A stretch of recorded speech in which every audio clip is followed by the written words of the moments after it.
level. The entity smiles and fulfills his wish, with a gigantic thunder lighting up the whole class.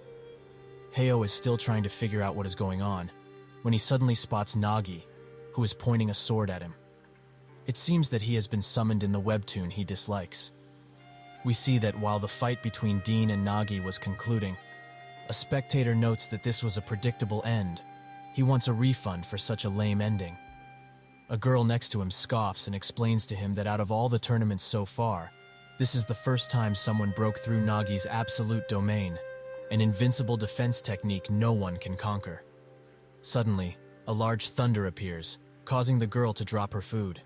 When she looks up, she sees that someone got past Nagi's absolute domain. Everyone is shocked at this turn of events, including Dean, who notes that this person broke through a technique that he, the second rank, barely got past in just a second. Heyo is left puzzled at all this. Where is this place? He suddenly spots Nagi and thinks that this is a dream, and he gets confident. He gets closer to her, and she demands he not come any closer. Nagi says that if he moves, she will have to cut him down. She summons her absolute domain, much to the surprise of everyone. Dean thinks that this guy got caught in it, and it's impossible to stand in front of such killing intent. But Heyo is fine, and wonders why it got so cold all of a sudden. She pulls out her sword, taking this as him accepting the fight. Heyo sees this and tries to apologize, but he thinks about the stuff that happened today. If he runs away even in his dreams, what kind of man would he be? He rushes her with a punch, thinking that she won't cut him down. This was just to scare him, right? But what Heyo didn't know is that the moment Nagi drew her blade, the fight was already determined. She cuts him into pieces and throws his body away. The commentator announces the results, and with Nagi having won the tournament, the story is to be continued. But the entity doesn't like this story one bit, saying that Heyo promised something entirely different. So it can't end like this. He taps his phone.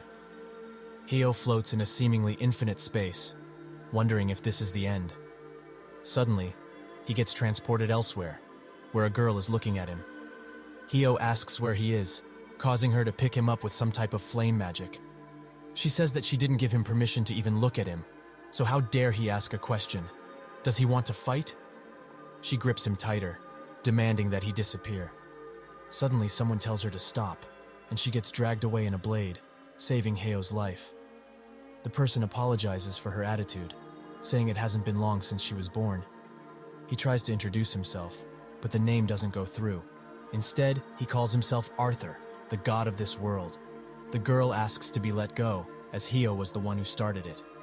Arthur calms her down, saying that she is ruining the vibe. He crouches down to Heyo's level, who immediately flinches and begs for forgiveness. Arthur notes that he doesn't understand the situation, so he will explain instead. He has decided to select Heyo specifically, to become a player. Heyo notes that that's just the title of the webtoon he was reading. Arthur notes that he didn't read it correctly, so he will have to show him. Heavenly Arena Terrarium, filled with gold and treasure beyond your wildest dreams. And those who climb this tower are called players. A while later, Arthur orders Excalibur, the girl, and Heyo to go down to the human world together. They both object, but Arthur notes that it has already been decided. He pushes them inside of a circle and wishes them a nice trip. He says to Heyo that Excalibur is a legendary sword, despite her appearance, so she will be of great help. He also demands that she come back with ice cream from the human world, and with that, they get zapped away. The debris from the thunder clears up, and Heyo sees Excalibur, who now has the appearance of a kid. He asks why this happened, and she says that it's because of him.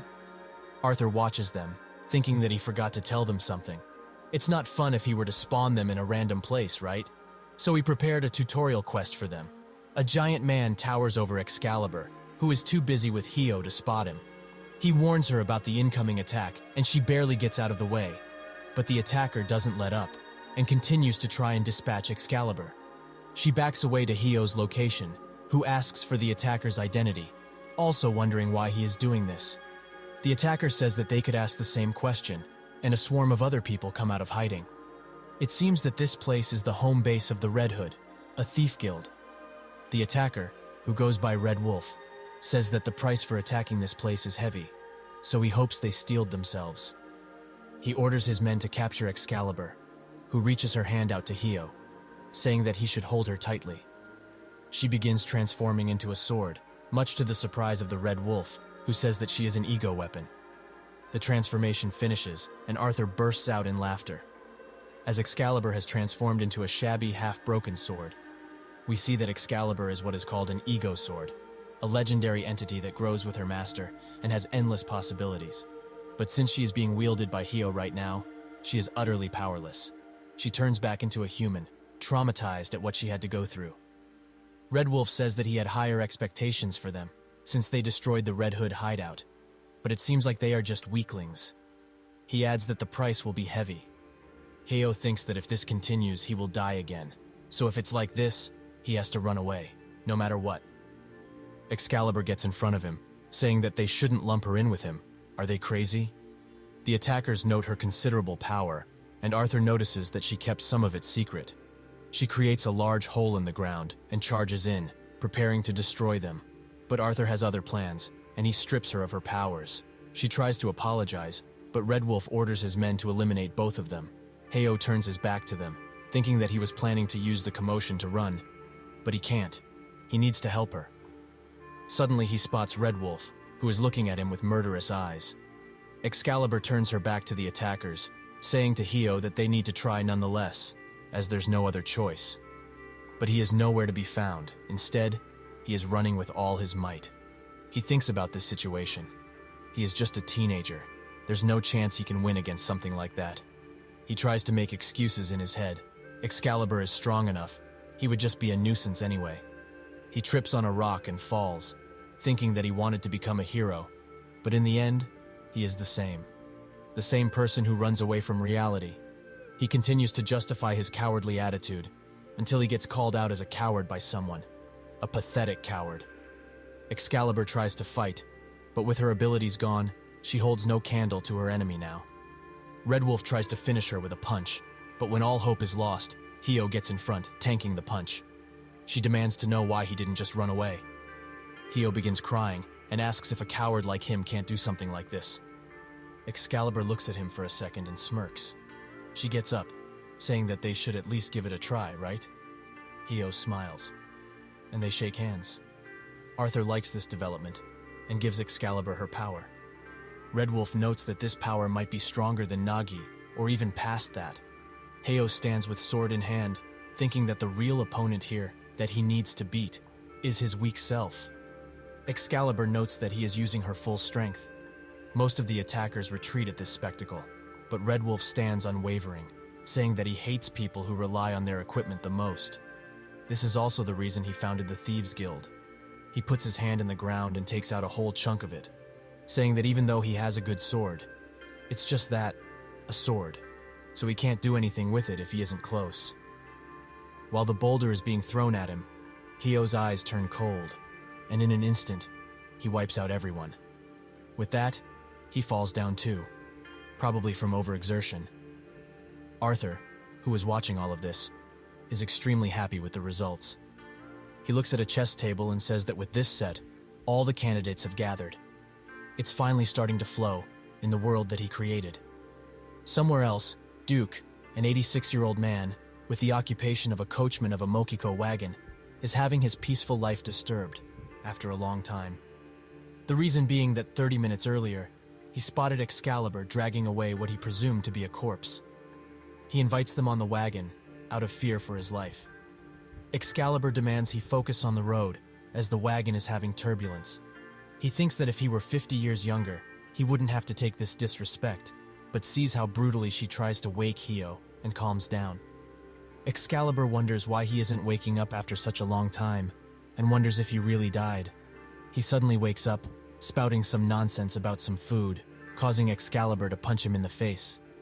After a while, Hio says that he doesn't remember anything past grabbing her hand, but he remembers how much power she gave off.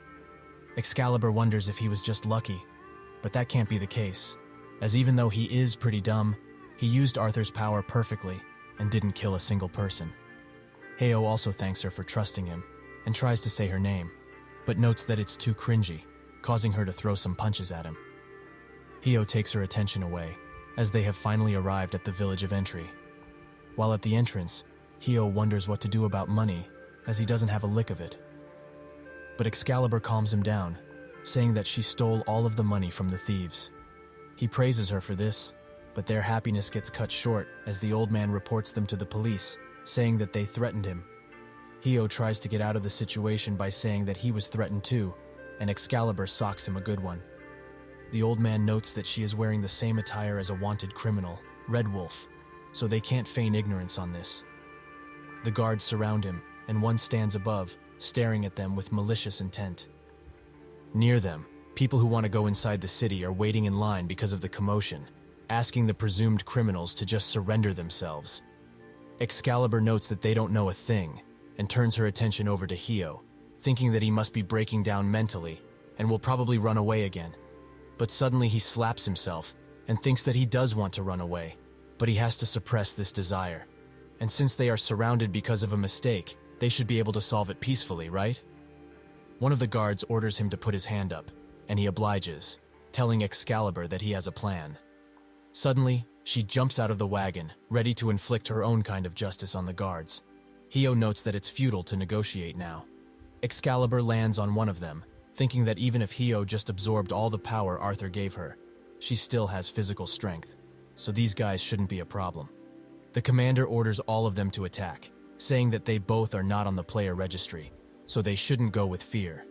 They do so, but Excalibur dispatches the first by throwing the cloak at his face and kicking him.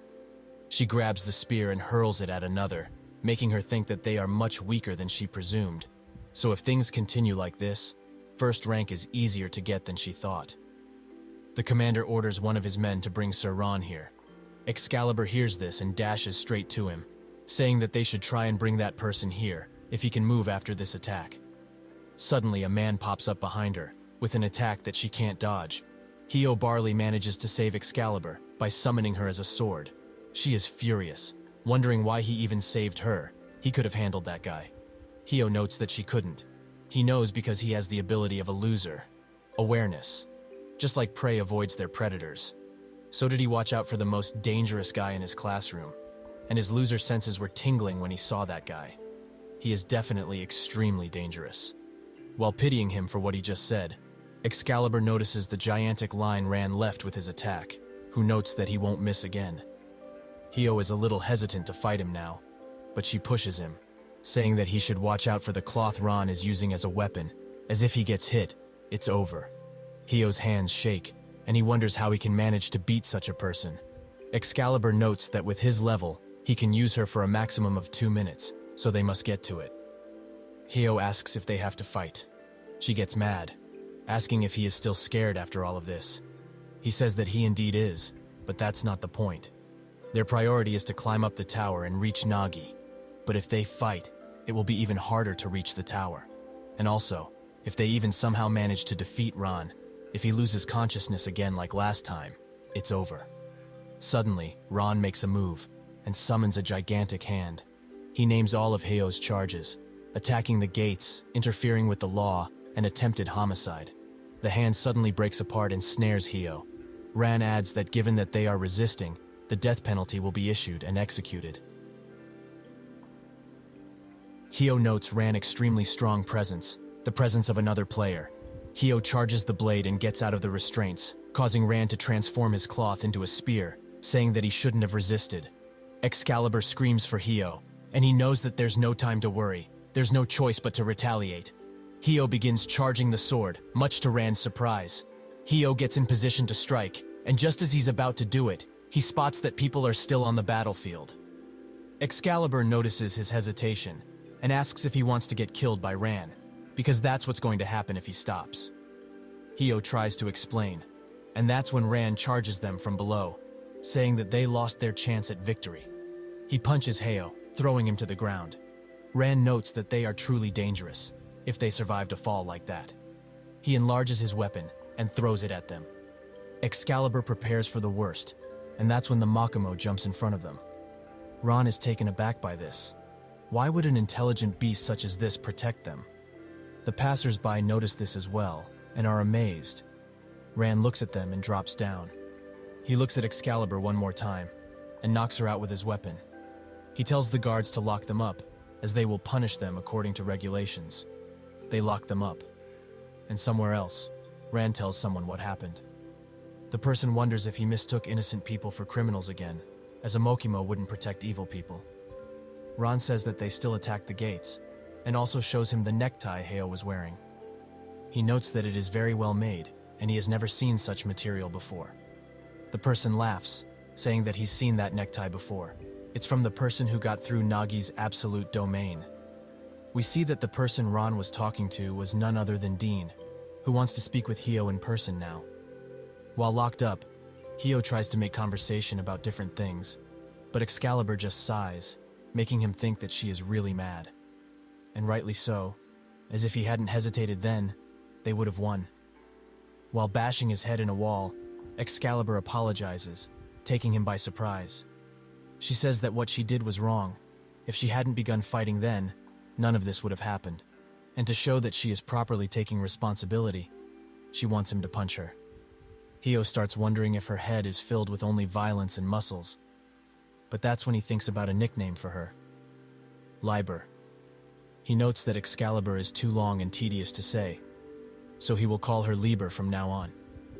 She looks at him and then scoffs, saying that he can call her whatever she wants. More importantly, this wall is pretty thin, so it's about time they escaped.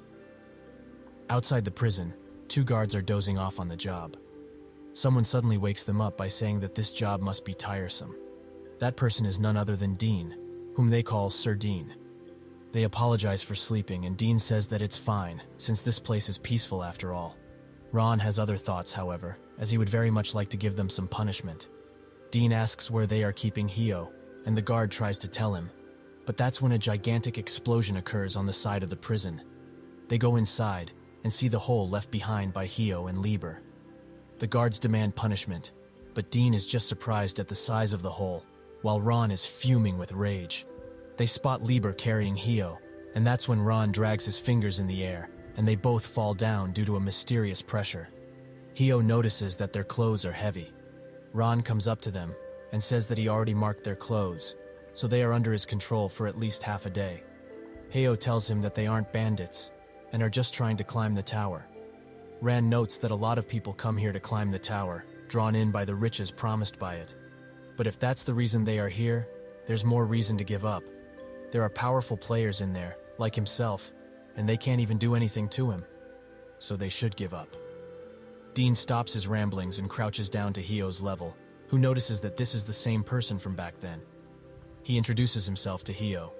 He is Dean, the king of the village of Entry. Heo is getting dizzy just thinking about this, and asks what they're going to do to him and Liber. But Dean doesn't get to answer, as Heo passes out. When he wakes up, he is being groomed and fed, surprising him instantly. Some kids call his clothes dumb, and that's when Liber says he should eat, as the food is pretty good. He asks her what all of this is about, but she doesn't know either. Heo notes that they should get out as quickly as possible, as they need to escape from those monster-like players. Unfortunately, Ran was right next to him. He demands Heo follow him, as Dean is waiting for him. They walk to Dean's room, and Heo wonders why Liber didn't come with him, as he is just a normal high schooler without her. They arrive, and Ran opens the door. Dean welcomes him in, saying that he was surprised when he broke through the wall and fainted right when he got caught. He notes that it wasn't an easy wall to break. Perhaps he used the same skill to break through Nagi's absolute domain. He puts his hand on Heo's shoulder and asks him what kind of skill he is using. Heo is left puzzled. What can he say? If he's evasive, things might take a turn for the worse. Is the only option to tell him the truth? But who would believe that he got his powers from a god? Dean pats him on the shoulder and says that he shouldn't tense up so much, as if he doesn't want to talk about it. That's fine. He notes that most players hide their skills. Heo wonders why he asked him then, and Dean says that he was just curious. Heo asks why he wanted to see him, and Dean hands him his belongings, noting that they were proven innocent. He says that the Mokimo coachman came to them and confirmed they weren't part of the Red Hood. He also said that his companions were safe because of them, so he did this as a thank you. Heo begins laughing, thinking that his hesitation saved everyone. Dean looks at him and smirks, thinking that if it's him, then maybe it's possible. Dean asks if they came here to climb the tower, and Heo confirms this. He then asks why he wants to go up the tower. Hio feels something inside guiding him, and he says that his goal is defeating Nagi, the first ranker. Ron also hears this, and he ponders in silence. Dean asks Hio to look out the window with him. He sees the gigantic building in front of him, and Dean says that most of the buildings inside that circle are Guild Avalon's property, the guild that Nagi directly commands. Hio suddenly realizes the meaning behind his words. If his goal is to defeat her, then he must do the same to everything that surrounds her. This is a declaration of war. Will he be able to do it? A small fry like him, who couldn't do anything, even in school. Dean suddenly grabs him and says that he decided to help him climb the tower. He's taken a liking to Hio, and their goals align, so it's a no-brainer. He wonders where to start, but suddenly remembers something, and asks Hio if he's signed up for the player candidate registration. After some time, Hio leaves the room, exhausted at the discussion he had. Ran, who was sitting right next to the door, says that he warned him already. He doesn't possess the power to climb the tower. But instead of heeding the warning, he is instead blabbering about nonsense about defeating Nagi. Ron gets furious and calls Hio trash. Trash who crossed the line. He gets ready to use his powers again, but that's when Lieber sweeps in, saying that he can't order them around. Who does he think he is? And soon, they will make him regret those words, as they will become extremely powerful. Hio says the same. They will climb the tower and definitely defeat Nagi. Ron starts walking away, but not without saying that he will be sure to watch how long this confidence will last. With that, he leaves, and Hio immediately falls down. But Lieber is fired up, and says that they need to get stronger, so they can take that guy down from his pedestal. Later, they arrive at the place Dean talked about, the first gateway. A woman stands above all the candidates and says it's about time to start the player selection. A while before this, Hio and Lieber tried to find the testing site, but got lost, because all Dean said was that they would recognize the people who would take the test, and they should follow them. Hio now realizes that this is too little information. Is this perhaps part of the test as well? Suddenly, a guy walks past them, who stands out, as he is seemingly speaking to himself about murder. Lieber looks in the direction he's going, and sees a myriad of interesting characters. This sight causes her to want to go back home, as she wouldn't follow such people ever. Suddenly, a towering man wearing a plague doctor mask puts his hand on Hio's shoulder and asks him to move out of the way. He does so, and Lieber asks if they should take them out, much to Hio's annoyance. And that's how they made it to the testing site, by following the other candidates. They both think that the people here look normal at least. Hio notes other people, and how much they differ. Lieber spots the woman standing on the podium, and Hio thinks she is probably going to give them instructions. The instructor, Momo, begins the selection of the player candidates. We see that Dean said that there isn't really a criteria you need to pass the test. You just need to show that you are special, so it shouldn't be hard for Hio. He shouldn't worry and go have fun. Back to the present, Momo is failing people left and right. Lieber says that she is doing whatever she wants. Hio says that she is still a player. So there must be some type of thing they need to do, and they need to find out exactly what. She makes her way to a giant person and bashes him for not lowering his gaze to her level. He tries to apologize, but she is having none of it and fails everyone behind the big guy. Some of them get furious and demand to know by what criteria she is failing them. Momo raises her foot in the air and hits the ground as hard as she can, making Dean, who is in the distance, choke on his food. He notes that it's not going to go smoothly this time. Momo has summoned a giant earth golem and announced the criteria on which she is basing her decisions on. The criteria fall under the judgment of the player, which is her. So she is basically doing anything she wants. The examinees note that it's unfair, and she says that if that's what they think, they should come fight her. If they understand what position they find themselves in, the ones she failed should leave, and the rest should form single-line files. Momo sighs, and that's when Lieber screams at her. She says that even though she's a player, she is only blabbering about nonsense, and what's with that criteria? Does she think they are dumb? Hio tries to calm Lieber down, but she is having none of it, and she says that they are here to climb the tower. But if they become someone like Momo, then she doesn't want it. Doesn't he feel the same?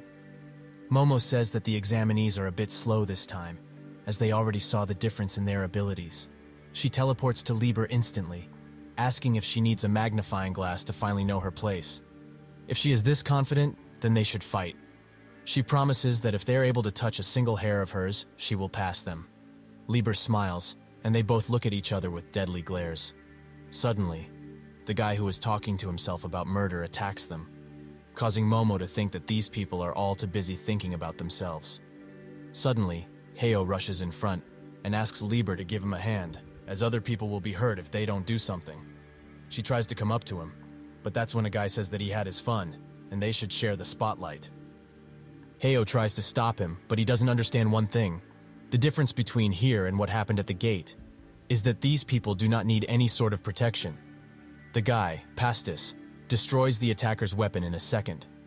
Another examinee comes up behind him, Kina, who says that he should stop messing around and leave. The attacker doesn't want her orders, but she says that it's more of a warning. He doesn't possess any skills now, so how does he plan to fight the other contestants who are enraged at his actions? He gets dragged away by the guard, and he swears revenge while they do so. Suddenly, the guy with the mask raises his arm as he has a question. Are they going to be doing the same thing with the single file lines and receiving judgment randomly from Momo again?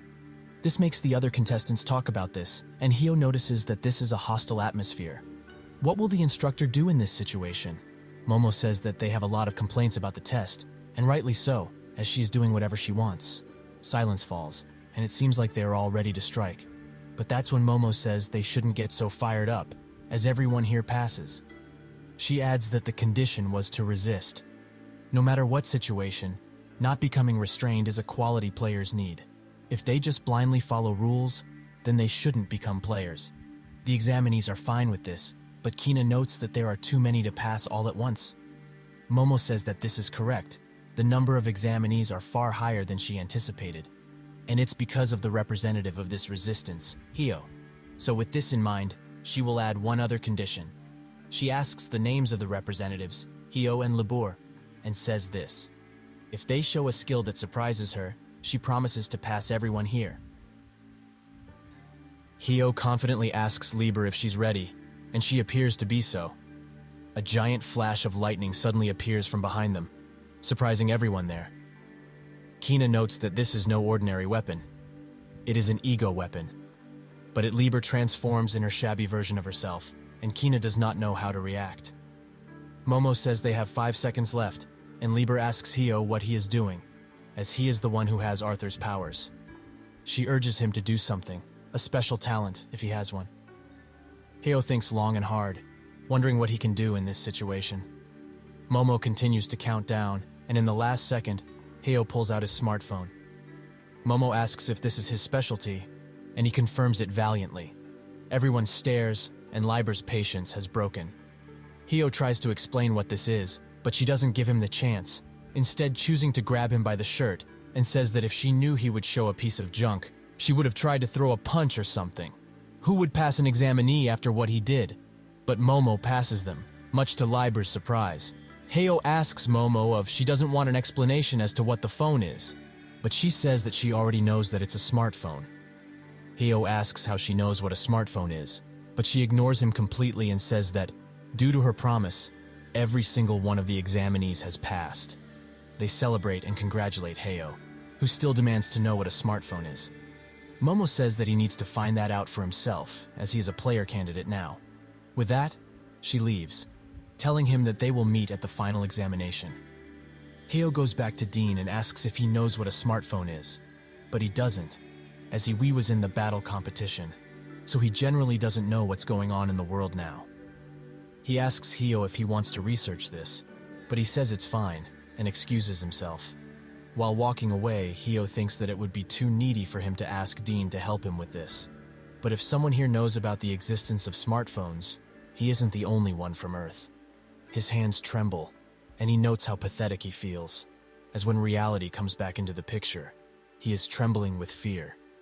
He decided to change, and that's what he needs to do.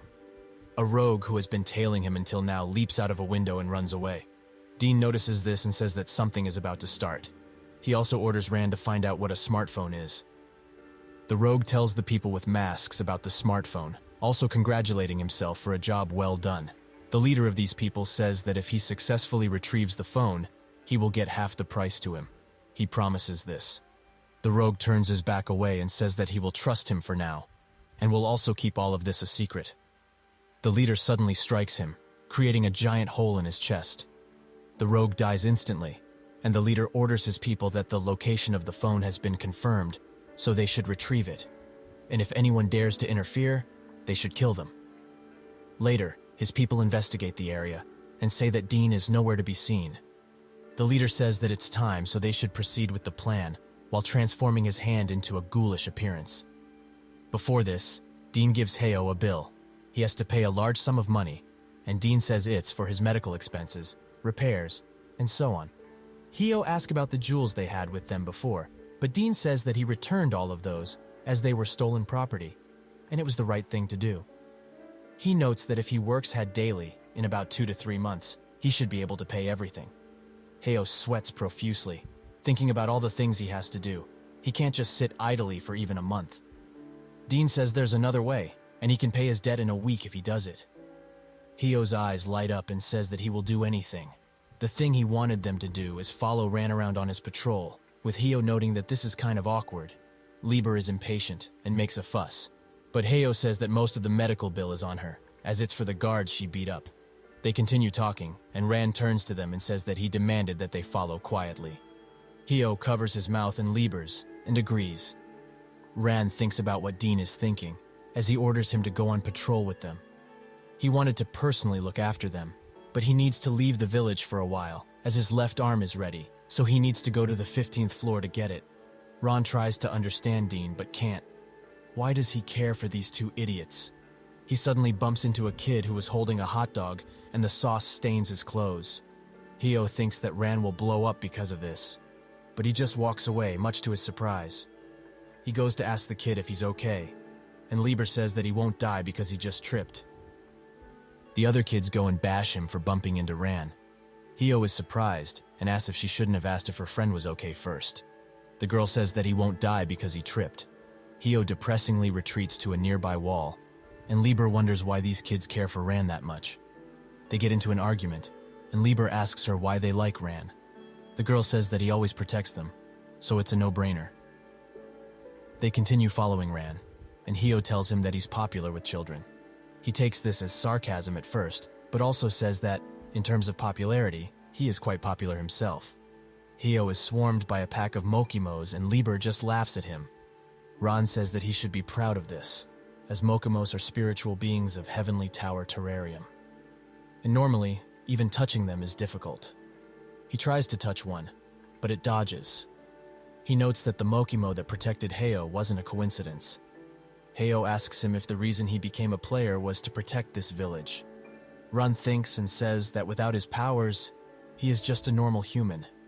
All he is doing is following the wishes of those who acknowledged his worth. So in a way, he is doing this for them. In order to defeat evil in the weak's stead, he became a player. Heo notes that he doesn't understand him at all. Ran scoffs and says that he never wished to be understood anyway. Lieber says that it's not like him to make a remark about someone's beliefs. Heo thinks, the weak's stead? But that's not what people really want. Suddenly, an explosion occurs in the market. The masked people are now ready to attack, and the leader orders his people to leave Heo to him. People run away from the explosion, and Heo stops one of them to ask what happened. The person says that some crazy person is going around setting everything ablaze. Heo is surprised. Who would attack the village that Dean, rank number 2, protects? He asks Ran where Dean is, and he says that he is away on some business now. Ran notes that they must have attacked knowing that he is away. He orders Heo to alert the other guards and bring them here. He asks what he's going to do, and Ran says that's obvious. He jumps in the air, much to Heo's surprise. He thinks for a second and says that they should hurry and get the guards. Ran makes his way to the explosion, bashing himself for neglecting the city. He already knew that there was going to be trouble, so he should have taken care of it properly. Suddenly, an explosion occurs right in his face, and out of the smoke, one of the attackers appears, saying that he's late. He orders other attackers to charge Ran, but in the second they approach, they all get swept away by his cloth. The attacker notes the cloth's sturdiness and attack potency, and says that he lives up to the name of Guardian. Ran transforms his cloth into a spear, exclaiming that he will execute him. He charges in, but the attacker blocks the attack. They both retreat, and when Ran goes in for a kick that the attacker barely dodges, they exchange blows, seeming evenly matched. Ran gets the upper hand and pushes him into a wall. With that, he notes that it's over. But instead of feeling defeat, the attacker's smile grows wide, and 3 people appear behind Ran. The clothes rip, and he manages to incapacitate them all, in exchange for his clothes. The attacker says that he didn't think he would have control over clothes as well. Ran looks at him and demands to know why they are doing this, and if he doesn't answer, he will take his life. The attacker smiles, saying that even if he does, he won't let him live. He also notes that the battle is already lost, as their purpose has already been fulfilled. The leader stops Hyo and exchanges greetings. Hyo notes that this is the guy from the testing site, and Lieber says that they are surrounded. Hyo says that they have to go, as they received a request to bring the guards over. The leader says that wouldn't be wise, as he was the one who started the fires. Hyo asks why he would do such a thing, and he explains that he doesn't want anyone to interrupt their conversation. And now, even Dean might not be able to. Hyo asks what he wants. The leader says that he only wants the smartphone. If he gives it to him, he will let them live. On the 15th floor of the tower, Mary Xenos is noting that it shouldn't be as painful as he expected. Dean notes that it's not, but they should finish this quickly. Mary notes that she's going as fast as she can, and also wonders how his village is doing. Dean says that it's not like her to worry about things going on outside. Mary notes that she doesn't care, but she asked because it seemed like he was about to faint again.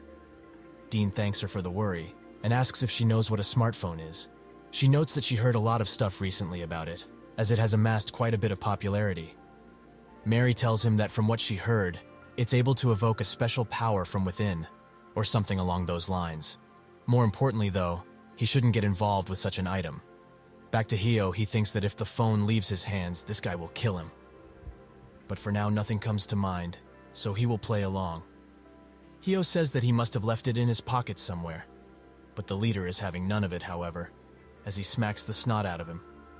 He says that he should stop trying to be funny, and the next time he will kill him. Lieber gets furious, but Hyo urges her to stop and do as he says. She is hesitant at first, but he asks for her trust. Lieber reluctantly concedes. Hyo thinks that if they were to fight, his life would be on the line, so he has to avoid it at all costs. Hyo tries to hand him the phone, but that's when the girl from before appears next to the leader. She says that they should get out of here, as there's a fire going on. The leader asks how she got here, and she says that she just walked in. The leader sighs, thinking that his people couldn't even defend a single street, those fools. She asks him if he isn't hot with all this smoke, as his mask looks stuffy. In that second, he puts his hand on her head, ready to crush her. Hyo summons all his might to grab her out of the way, and he succeeds. The leader says that the negotiations are over. He will just get the phone from his corpse. Hyo throws the phone over to Lieber, and she tries to run away with it. She mocks the leader, saying that she's way faster than him. Suddenly, a group of attackers lunge at her, incapacitating her. The leader commands them to break her wrists, so that she will be unable to use the smartphone if she tries. They do so, and the leader takes no time in calling Hyo a coward. Is his plan just to run away and leave this girl here? Hyo confirms this, and that's when he summons Lieber to his side. Ran notices this power, and wonders if it's his. The leader thinks that it's the power of the phone at first, but Hyo's nowhere near it. But he also wonders why a child has the light of the chosen. Hyo stands valiantly, saying that he only needs one attack to finish this. He tells the little girl to stand back, as he will finish this quickly. The leader asks where he got this power from, but Hyo says that it's none of his concern, and strikes, filling the entire alley with light. From above, Kina watches them. Hyo and his one-hit kill attack will end up greatly impacting the future of the village. Somewhere else, Avalon scouts order Ran to step aside. As this situation has fallen under their jurisdiction, Ran is furious. They have done nothing but sit idly while the situation escalated. What gives them the right now? They note that they haven't been standing by. They just trusted his abilities as the defender of the village. One says that the fire has reached the area outside the walls as well, so this is no longer the village's problem. This is why they have been sent. Another adds that right now, he is the only one who is being obstinate. Starting from this moment, Avalon will be regulating the situation. This is not a suggestion, it's an order. After the slash, The leader stands there, presumably defeated. Hio stands there, almost passed out from fatigue. He sits down and he asks Liber if she's okay, but there's no response. The girl asks Hio if he's okay, and he confirms this. He starts to worry about Liber. Is she perhaps not responding due to the injury inflicted earlier? He notes that up until now, Liber has defended him whenever he fainted, so it's his turn to do the same. He grabs the girl's shoulder and says they should go, but in that moment the leader rises, and Hio barely manages to dodge this unexpected attack. The leader's mask begins to fall off. Hio is thanking his lucky stars that he managed to deflect it in time, and he was too careless. But regardless of the situation, he must hold out. The leader continues to bash Hio with attacks, and the little girl, probably extremely scared by this point, attempts to run away. That's when the leader notices and jumps above Hio, intending to strike her. But Hio notices and slices him clean in half. He attacks once more, leaving him to the brink of fainting. The leader just stands there, however, seeming like nothing ever happened. He demands the phone, as he has a debt he needs to pay. Hio is surprised at his endurance, but doesn't have enough time to worry, as the dizziness overwhelms him and he falls to his knees. He ended up like this again, even though he tried his best. He apologizes to Liber for not being able to protect her, but at least the little girl managed to escape, and he hopes she gets away fast. Hio notes how irritating the situation is. He wanted to protect Liber just like she always does. Suddenly he spots a Makomo, and he smirks, thinking that he must have gone crazy to see this. Suddenly, Kina comes in front of him, saying that he must have given up if he's laughing in a situation like this. Hio recognizes her. The leader says that if she doesn't want to die, she better disappear from his face. Kina says that he better stop with the bluffs, as she has already seen what he's capable of, and it was pathetic, so it should be about time for him to quit stealing. She summons 2 gigantic arms and asks if he would like to try and steal her power. Seeing this, the leader pounds the ground and he disappears. Kina notes that he must have had an escape route before and tells Hio he can learn a thing or two about that. But nobody was listening, as he is knocked clean out. The leader falls into the sewer and screams at Hio. His name is Mescal, and one day he will kill him and take that power for himself. With that, he leaves, and a scout watches from a corner and pulls out what seems to be a phone. While Mescal runs away, he thinks of the past. He had nothing, not even the things others took for granted. So he took it away from them. Wanting to see the fish closer, he committed the sin of killing. At his age, this was detrimental for him, and that's how his unfortunate fate began. He started to steal to survive, promising himself every time that it's the last time he was doing it. But no matter what he was doing, he couldn't forget those eyes. The look the fish had seemed like a curse for him. It's as if God abandoned him. Until one day, a person came to him and promised him people and power, as long as he brought him that item. With the phone in hand, he smirks, saying that he can finally repay the favor to that person. Suddenly, he gets engulfed in flame, and he gets out of it swiftly. The scout notes that this place is fitting for him, seeing as he is a rat. Mescal desperately tries to protect the phone, and the scout notes that he managed to tank an attack from him, so credit is due. Instead of rat, a cockroach is a better way to describe him. Mescal sees that the scout is staring at him, and he demands he not look anymore.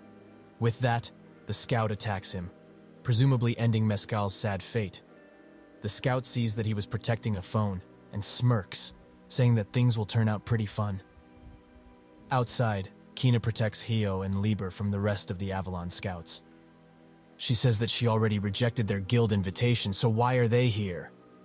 One of the scouts curses at her. Some being that calls Kina his daughter warns her, saying that the female scout is exhibiting murderous intent, so they definitely must be planning something. The scouts say she should stand back, as their attacks are not aimed at her, and they are currently maintaining the security of this village. Ron, who is next to them, thinks that they are spouting excuses again. Kina notes that in order to maintain this security, they are attacking the people behind her, who are slipping between life and death as they speak. It's clear as day that this is an excuse. The other scout says that it is the truth. The people she is protecting are the main cause of the trouble that caused the village to be in such a sorry state. The woman says that if she wants to prove she's innocent, she better stand back. Now, Ran thinks, Why are they so adamant on attacking Hio? Have they perhaps learned that he has won Dean's favor? But regardless of that, he cannot help him at all. With Dean gone, he is now the representative of the village, so if he acts harshly and breaks the rules set out by the guild, they will surely break past the wall and invade them. Kina says that they are going too far with this clowning, and she asks for the scout's name, but she doesn't answer, instead demanding that she die. The scout prepares an attack, but the little girl demands she stop right this second. The scouts get distracted, and in that second, they get surrounded. They ask who these people are and who they are affiliated to. They say they don't have any, but if they had to name one, they would be player candidates. And Hio's friends. It seems that everyone from the test Hio passed has come to rescue him. Pastis says that they have received help from him in the past, so they can't ignore this situation. Kina thinks that the little girl managed to gather and bring some of the candidates from Section C. She did a good job. Suddenly, 2 large energy pillars surface from the ground, and the candidates all get ready to fight. But it was just a message. The scouts read it, and they note that it's a message from their leader. To temporarily suspend their plans, and not lay a hand on the individual who claims to hold a smartphone. The big scout, absent, tells the female one, Kalua, that they should retreat. She's hesitant at first, but he says that it's an order from the leader, so they can't ignore it. They leave, and the candidates mock them. Absent says that they should watch what they're saying, as they will surely meet again at the testing site for the player candidates. Ran looks down, and he clenches his fists, the only thing he can do now. After a week, Dean comes back, and is extremely furious at the sight of the damaged buildings. But since that eventful day, as if nothing has ever happened, the village is working hard to stabilize itself, and it does so at a fast pace. Hio and Liber have been recovering quickly. He notes that it's surprising that he healed so much in just 1 week. It must be Liber's influence, right? She scoffs and agrees, making Hio think that she isn't too happy after losing consciousness like that a week ago. But he can see why, as she was much more powerful when she was with Arthur. She says that he should stop talking to himself like that, and punches him. In that moment, Pastis comes inside, bringing fruit. He and Hio begin talking while Liber is angrily munching on some fruit. Hio thanks him for the rescue, but Pastis says that he helped everyone pass the exam, so it's all good. Hio thinks about Mescal, a fellow examinee who almost killed him. Hio asks who attacked the village, and Pastis doesn't know. He says that this whole situation is suspicious no matter what angle you come at it from, as after the incident, the captured criminals seemingly evaporated, leaving only their clothes behind. And other than the leader of the organization, they don't know the face of anyone else. Pastis grabs both of them by the neck and says that they should both take care and recover quickly. He also says that they must be the only ones who put their lives on the line and fought outside of the tower. This makes Hio think that he doesn't know anything about said tower, and he asks Pastis if fighting in the tower is commonplace. He notes that they really must not know anything, and Hio asks if he could tell them anything about it. But Pastis outright refuses, saying that they are examinees. But when anything related to players comes up, they are enemies. He goes to the door, saying that this is just how life is here. That's when the door bursts open, and a myriad of player candidates come in saying they are here to visit. Pastis just sits on the ground, trampled by the guests. He looks up and says that Hio has another visitor. Ran comes into the room, and Hio thinks that it's over for him. 3 hours ago, outside of the village, Ran was at a training ground. He thinks about all that happened, and his face sours. During the most dangerous time, he wasn't able to do anything, even after proudly declaring he was competent. He feels like the most pathetic thing in existence. Heavenly Tower, player. He hates those words. Just as bees are attracted to flowers, so do the promises of the tower attract many people. And those people, who claim to have come to the tower in pursuit of their dreams, are no different than criminal trash who constantly steal from others. No. They detest these kinds of people. It's the truth. But even with that, he was saved by the very people he despises. Ran bows down, saying that if it weren't for them, the village would have turned into rubble. He thanks all of them, both as defenders and as a player. Kina comes in saying that she's late as she couldn't find a flower shop nearby, but is surprised at the atmosphere inside. While walking away, he notes that he and Hio can't understand each other. If that is the case, he will try to accept them. This is the best possible way he can repay the debt. He goes to Dean and apologizes for being late. Dean says it's fine, saying that he was going to test his new arm with him, but ended up doing it without him. In the hospital, Kina gives him back his phone, saying that it was found in the sewers, but they couldn't identify the culprits. She leaves, saying that with this, the debt has been repaid. Libur is surprised.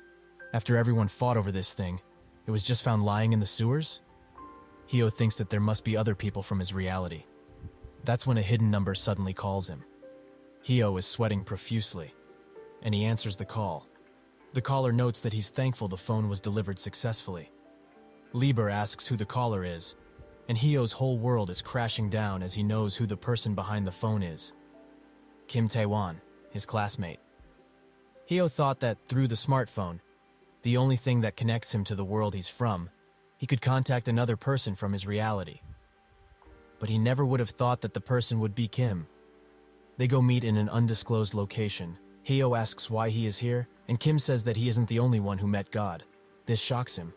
Kim looks at him and starts making his way toward him. He says that they have another urgent matter to attend to. He puts his hand on Hio's shoulder and says that he heard that he was going around impersonating him with the smartphone. Just like that time, Hio tries to excuse himself, but Kim asks if he has to clean up his messes in this world too. Hio looks down and apologizes. Kim walks away and says that he is the same as always. A pathetic person. He says that he will let it slide. It's not like he tried to do something like this anyway. But in exchange, he demands that Hio doesn't come to the player exam. He says that he can't do that. He will climb the tower. He throws the phone in a river and exclaims that he never tried to impersonate him. Kim says that he should stop deluding himself. He's a nobody, not the main character. Hio notes that no matter what, he's going to climb the tower. That's his choice. Kim pulls his hood up, and red streams of light emanate from his phone. He notes that he changed, so he will personally make sure he won't be able to climb the tower. Hio thinks that he must also have gotten powers from God. Suddenly, Ron arrives and blocks Kim's hand, saying that he got here just in time. He urges Hio to return to the mansion, as Libur is worried about him. Kim notes that he always liked this character, and Ron says that using skills against civilians is against the rules, so he will have to enforce them now. Kim says that Ran has no chance of beating him, and he would be better off calling Dean if he wants to. Ran goes in for the attack, but Kim easily dodges. He asks what he's trying to pull, and Kim just stares. Ran continues his attack, but Kim dodges and says that he always wanted to see it in person. But unfortunately for him, this skill becomes useless if he fights at close quarters. Ran summons a spear and says that he shouldn't assume this. Kim grabs the cloth and scoffs, but his confidence is short-lived, as Ron swiftly goes behind him, and with not enough time to react, Kim gets hit twice. Heo asks Ran how he knew of coming here, but Ran urges him to stop speaking, as things aren't over yet. Kim gets up and notes Ran's skill, but suddenly, using his phone, he copies Ran's ability, much to their surprise. Kim, now full of confidence, asks how they would like to be beaten. But that's when Dean pops up next to him, asking if he's the rookie he's been hearing about. Kim smiles and says that he looks exactly like in the webtoon.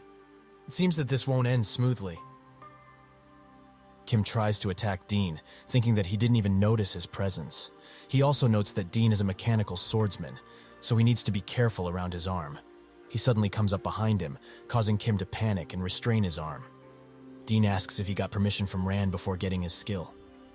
Kim says that he didn't, but it shouldn't be that big of a deal, right?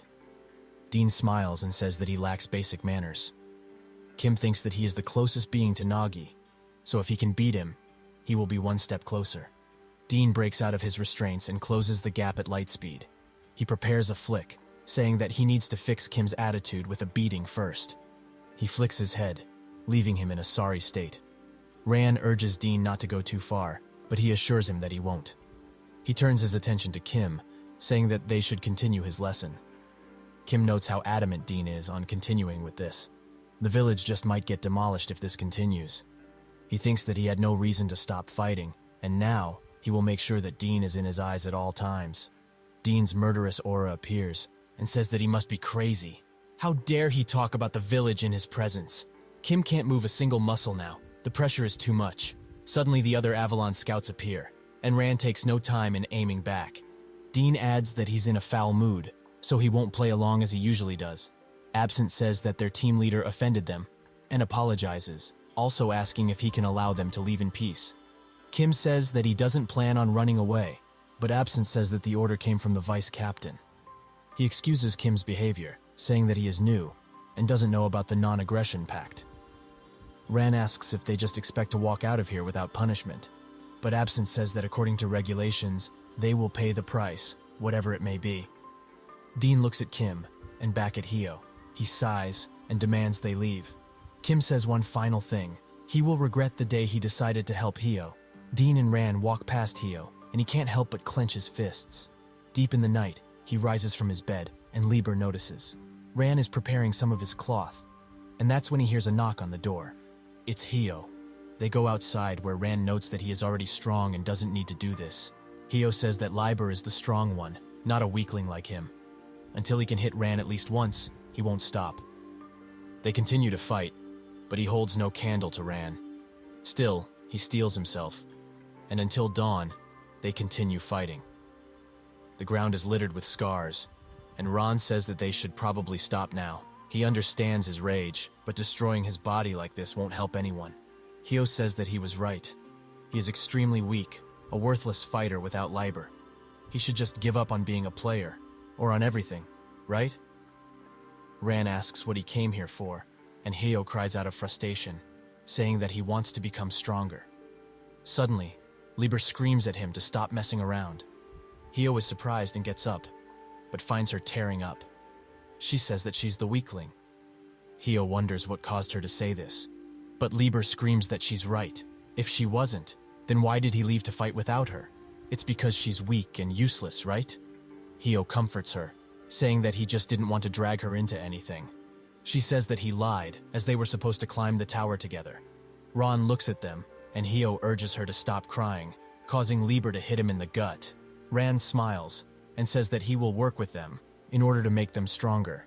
Hyo is enthusiastic and thanks him profusely. At a restaurant, the other player candidates talk about the phone. They say that it's a really nice item, and that a guy from Avalon is using it. They also know that that person went to Hyo, who is apparently on the bad side of Avalon now. Kina makes eye contact with the person telling most of this, and he thinks that she is surely into him. He mocks Hyo, saying that he only relies on his items, but in reality, he's a weakling. Kina gets up, saying that she doesn't have time to sit around and chat. The guy's confidence gets crushed, and they all leave. While leaving, Pastis asks her if she likes Hyo. She gets mad, and he tries to defend himself by saying he's joking. Kina says that she left because she can't stand people talking trash when they don't know anything about the situation. But they also don't have the time to sit around, as there's less than 10 days left before the player pretest commences. Ran escorts Hyo and Lieber close to the tower. He says that now, the special training will begin. They both look at the tower, and note how big it is. Ran notes that this is the place where you can view the tower the closest. This makes Hyo asks what kind of training they are doing here, and Ran says that they will learn better with experience. He takes his cloth and slashes the ground at their feet. He tells them to cross that line. Lieber goes first, and the second she steps over, a spark happens, and she instantly falls down. Ran urges Hyo to do the same. He steels himself and runs through. He notes that the sensation he's feeling now is just like that time he died. He wakes up, and Ran says that when he crossed the line, he entered the domain of the Heavenly Tower. The domain is the area that is influenced by the tower, even though it's not inside of it. The reason Ran chose this place is because not only did he want Lieber and Hyo to get used to the pressure, but the main reason was the most important characteristic of the Heavenly Tower. He tells them that here, the concept of death does not exist. But in exchange, if you ever die, a price will be paid instead.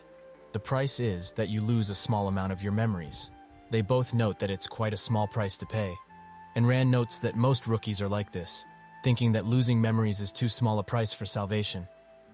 He turns around, saying that in cases like this, it's better if they experience it firsthand.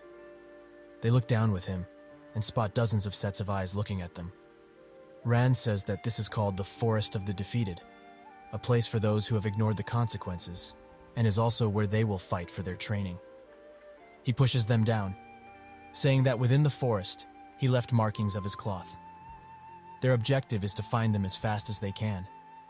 Ron looks down at them, thinking that in these last 10 days, he will shape them up. If they can't deal with this, however, it's best they both give up, because those people are those who have failed to become players. The hordes of zombie-like people approach, and Heyo demands Liber get up, but she says that she doesn't feel good after that fall.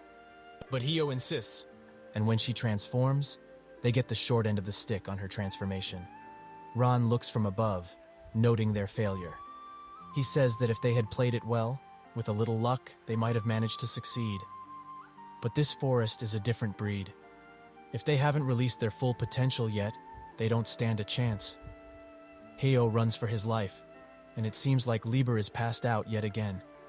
She wakes up, ready to fight, but finds herself in God's vault of weapons. She notes that her only role is sitting here. She sits in silence and asks why he isn't listening to her. Has he perhaps forgotten about her? She looks down, but slaps herself, and with newfound confidence, she says that when she sees him again, she will be asking for that favor. She thinks that she will always wait for him, even if he is late. She's used to it by now. And the thing she wants to ask for is a name. Not the name of a weapon, but one that nobody can forget. She wakes up as Heyo is screaming for her too. He is ecstatic to find out that she did, and asks if she can transform once again into Excalibur, as he doesn't want to give up. They can surely make it, if they do it together. The sword suddenly transforms, and Liber urges him to finish this. He strikes, and evaporates most of the ghouls. They get out of the smoke, with Liber carrying Heyo, as he feels like fainting after using the ability. He looks at her, and notes that her hair grew a bit. Heyo thinks that it's probably because she's an ego weapon, and that means she grows with the master. Dean came to watch from above as well, saying that what they did was pretty cool. But he suddenly rises up and grabs him by his clothes. He asks one question. What's the reason he left those two to die in that forest? 50 hours have passed since they entered this forest, and Heyo notes that you don't need to eat at all. But instead you have to sleep lots, and it also heals your wounds to some degree when you sleep. He notes that it's probably the same for the defeated here, as they don't come out at night.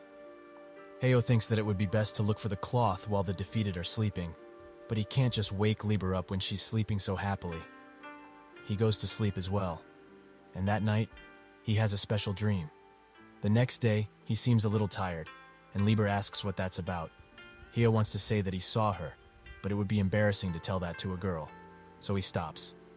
After some talking, he and Liber decided what to do when the defeated appeared. It happens that their purposes is not aligned, so they made an agreement. When using a sword attack, only attack one target. With that, he is beginning to understand his abilities a little. After fighting again, he passes out and Liber looks after him. He wakes up and Liber notes that he faints for about 3 hours. Heyo is surprised that it's that much and asks how she knew. She says that it was just a hunch, as when she was in the divine world, the only thing she could do was keep track of time. Heyo is now sure that dream was about her. He gets up and says that it's good to know he can use the ability for. It will allow them to plan out more stuff in the future. He would also like to know how to adjust the power and such. When he came here, he came to the realization that he knew nothing about not only his own abilities, but also Liber. She looks at him and notes that he seems pretty excited. She says that Ron probably sent them here in order for him to be who he is now. Heyo continues to lead the way and says that he climbed a tree and saw something in the middle of the forest. That's definitely where Ran hid the cloth. Liber says that everything worked out in the end, but that's when a giant beast looms over her, and it wears Ran's cloth. Scared, he barely tells Liber to watch out, but she gets crushed right in front of his very eyes. He just watches as the beast grabs his head and does the same to him. After reviving, he instantly goes to Ran and angrily grabs him by the clothes. He asks if this was his idea from the start, to tie the cloth up to that beast. Does he even know what happened with Liber? Ran asks if they are going to give up, and Heyo clenches his teeth and walks away. Ran stops him, asking what he's going to do when he gets there. Is he going to run away again? Heyo asks. What is he supposed to do? It's fast and strong. There's not much that can be done. Ran asks if that's what he really thinks. Liber says that they've been trying their utmost to learn their own abilities, especially Heyo. Ron asks if that's all they need to know, and Hio seems like he's finally got something. Hio says to Liber that they should go, and he runs through the forest. He thinks about this. Did he become confused because his abilities were different? Even so, it would be extremely weird if what he's about to do works. But he needs to be confident, as the training that Ron put them through, hoping that they would become strong. He wouldn't just give them a task that's impossible, right? They arrive at the location of the beast, and Liber asks what he's going to do. He approaches confidently, and just before the creature attacks, he bows down and introduces himself. The creature bursts out in laughter, saying that it never thought someone would even do this. It asks why Hio talked with it, and he says that it must have been able to talk. Otherwise, Ron's cloth wouldn't be tied so well on it. The creature deflates and turns into a woman. Hio is extremely surprised. What will happen next? The woman gives Hio the cloth, much to his surprise, and she says that she's just doing as she was told to just give it to him if he were to talk to her. Hio wonders if this is really Ron's special training, and Liber comes from behind him, mad that he did what he did. The woman stretches and notes that, with her objective completed, it's time to end this. She suddenly pins Hio to the ground and asks how many of her precious children he killed before they came here. Ran looks from the distance and notices that it has started. In the past, when Dean interrogated Ran about why he sent them into that hellhole, he said that it was for training, as they wanted to become strong, so he simply wanted to grant that request. Dean notes that he should have at least told them what kind of place this was. Some may still find this forest sacred, but it has been tainted by the tower. Ron says that the idea of failure has never once occurred to him. He fully believes in it, and if they do fail, he will fall down with them. Hio tries to explain to the woman that they attacked first, and it was only self-defense, but she doesn't believe a word. Liber tries to approach, and she warns her that if she were to do so, this guy would be crushed. She notes that it's obvious they want to go up the tower, as she has seen many people like them. But in the end, most became one in this forest. They should just give up, as she has them caught already. He reaches out for Liber to transform, but the woman notices and cuts a finger off. The pain is too much for Hio, but even in this state, he's noticed that all of this was a trap. Previously, she had killed them painlessly, so they wouldn't be afraid to come back. He fell into the web, at the Avalon Guild, on the top floor. Absinthe meets the vice captain, Van Zickmund. He notes that he must be in charge of the newbie, and he must have been through a lot. Absinthe is honored to be remembered, and says that they will do their utmost to ensure his presence at the entrance. Vaughn asks him to take care of the player test, which will take place in a few days, and Absinthe presents Hio's phone to him. He notes that it was recovered at the battle site, but it seems to have no power within. Kim suddenly comes in and notes that the thing is just a smartphone. It has no power if it's not him using it. Absinthe notes that he can't enter or leave without permission.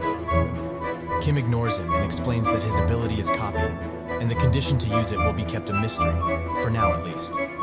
Absinthe urges him to back off, as he won't tolerate this disrespect anymore. Van turns to him and says that he's looking forward to his performance. Kim agrees and thinks that even after approaching him so much, he can't see his face. He must have an ability that hides his identity. He is quite the cautious character, but it's fine, as he wasn't rushing to find out. Instead, he wants to find out where Dean is. He will definitely pay him back for the amount of disrespect he has shown. In 5 days on the player test, he will crush Hio. His God-given power be damned.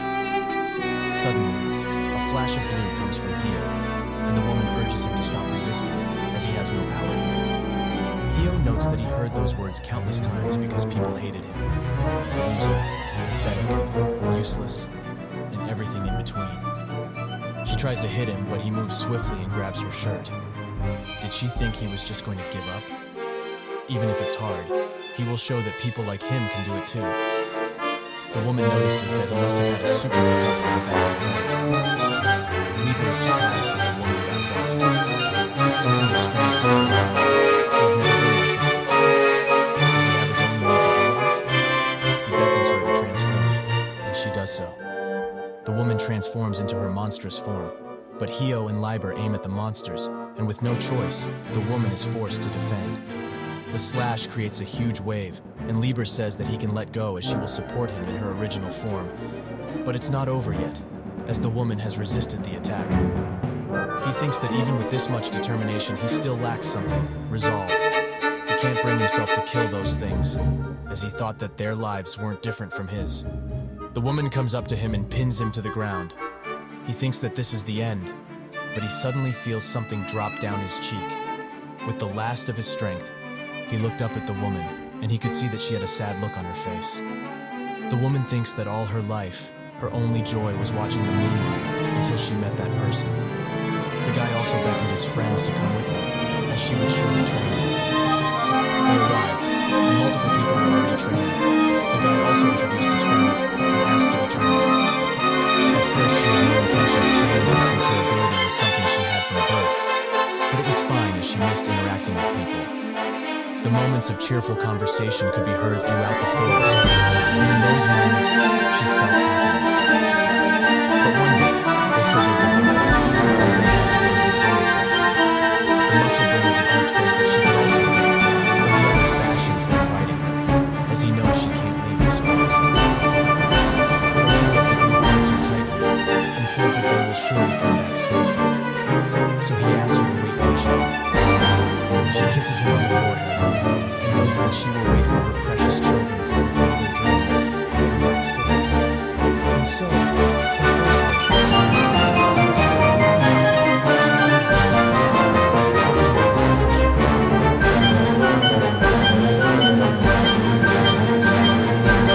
hoping that the people should go was among them. The woman could only hug and cry out in pain. If only she had stopped them then. She speaks to Hyo and says that this is what she was hoping they would do: give up. Hyo touches her cheek and apologizes for calling those people monsters, so she shouldn't cry. Suddenly, Lieber punches the woman off of him and protects him. She wonders why Ran sent them here, as it's going to be the same, and they will be back here as the Walking Dead. Lieber asks how she's so sure, and at least they are better than her, who is not trying at all. If she is that worried, why doesn't she just help them so they can be as strong as her? The woman tells her to shut up again and again and rushes to attack them, as she doesn't want to get her hopes up again. But she stops at the last second, as a myriad of Walking Dead come and stop her. In the end, even in their undead forms, they still want to give her hope. She detransforms and asks them for their names. Lieber tells her, and the woman asks that, no matter how long it takes, can they promise to come back safely after their dreams are achieved? With those words, her new wait has begun. 3 days had passed since that day, and as soon as Hyo woke up, their new teacher began teaching them. The first test was simple, a game of tag, but if they get caught, they die. They did so for 3 days, and Hyo notes that those were the most difficult moments of their lives. After that, the teacher congratulated them on a job well done, as they were the first people who hadn't been caught by her in 3 days, and they are most definitely proficient at running. This is all she could teach them, so her training is over. Hyo and Lieber look at each other and immediately high-five and embrace each other. They cry out in joy and note that not even Ran had put them through such hellish training. The teacher says that they should let her finish, as this lesson was about how to survive an enemy that is much stronger than them. This is important wisdom in the tower, as the tower is full of strong individuals, so they need to be able to retreat in a dire situation. They both are horrified by what's to come, and Hyo asks if she's going to make them do that whole thing again. She notes that they will have to ask their next teacher, and she breaks one of Ran's clothes. He descends to the ground like a hawk, and he says that he heard what they were saying about him, and they also mentioned hell. Well, for the 4 remaining days, he will show them what true hell is like. Days pass, and Dean looks out of his window, noting that today is the day of the player test. It seems that the group that rescued Hyo previously is in a bit of a pickle, as a madman is attacking them to reduce the number of people he has to compete with. Kina stands in front of him, and he prepares an attack, but another guy defends her, the guy who tried to hit on her previously. She notes that all of this was a trap, a lure to make this a fair fight. The madman grabs his leg and notes that since he attacked first, all of this is self-defense now, right? He punts him to the ground and asks Kina what she's going to do now. She summons her power and notes that she will play along for now. The guy, nicknamed Bloody Mary, a class vampire, charges in. The others prepare to defend themselves, but that's when lightning strikes Bloody Mary, and he falls in one hit. The man who shot that monster was none other than Hio. Before leaving, the teacher gave Hio a cloak as a graduation present, and he will notice the effects when he uses it. Lieber is a little upset that she didn't get a present, and the teacher hugs her, apologizing for not getting a gift for her. She notes that in the past few days, Hio has become so strong that she feels it when she's around him. She urges him to come here, as she has one more present for him. She hugs him close and kisses his head, and with that, she throws him straight to the testing site, so that's how they got there in such a short amount of time. Momo watches from a distance, noting that this was just a practice match before the real thing. But the participants seem to be having a field day there. The other judges sit next to her and watch. Heo thinks that he was thrown so far away, but he suffered no damage. Is it perhaps because of this cloak? He also notes that the floor feels a bit squishy, and that's when he spots that he was sitting on someone, so he rushes to get down and apologizes profusely. Kina urges him to move away, as that monster is still alive. Heo looks behind him, but it is too late, as the big guy hits him with an attack that sends shockwaves throughout the ground. But he seems to have missed, as Heo grabbed Bloody Mary's sword, making him unable to move. He looks at the people who saved him, and spots that one is gravely injured. Heo breaks Bloody Mary's sword and asks what he's doing. He has had enough of this disrespect and pulls out another blade, ready to strike Heo. That's when he summons Liber, and together, they take that guy down in mere seconds. Kina looks at him and wonders if this is really the Heo they knew in the past. He turns dramatically, but that's when he trips on his own cloak and falls on his face.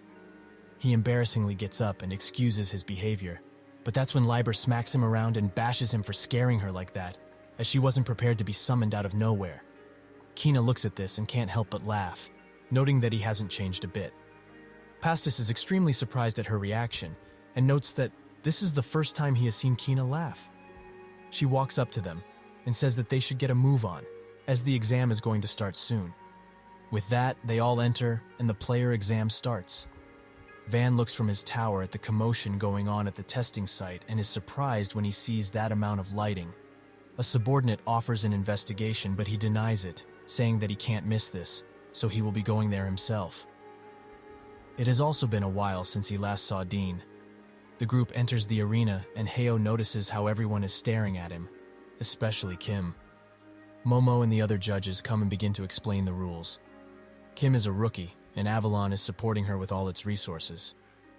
The first time they scouted him, he single-handedly eliminated an entire Avalon attack unit.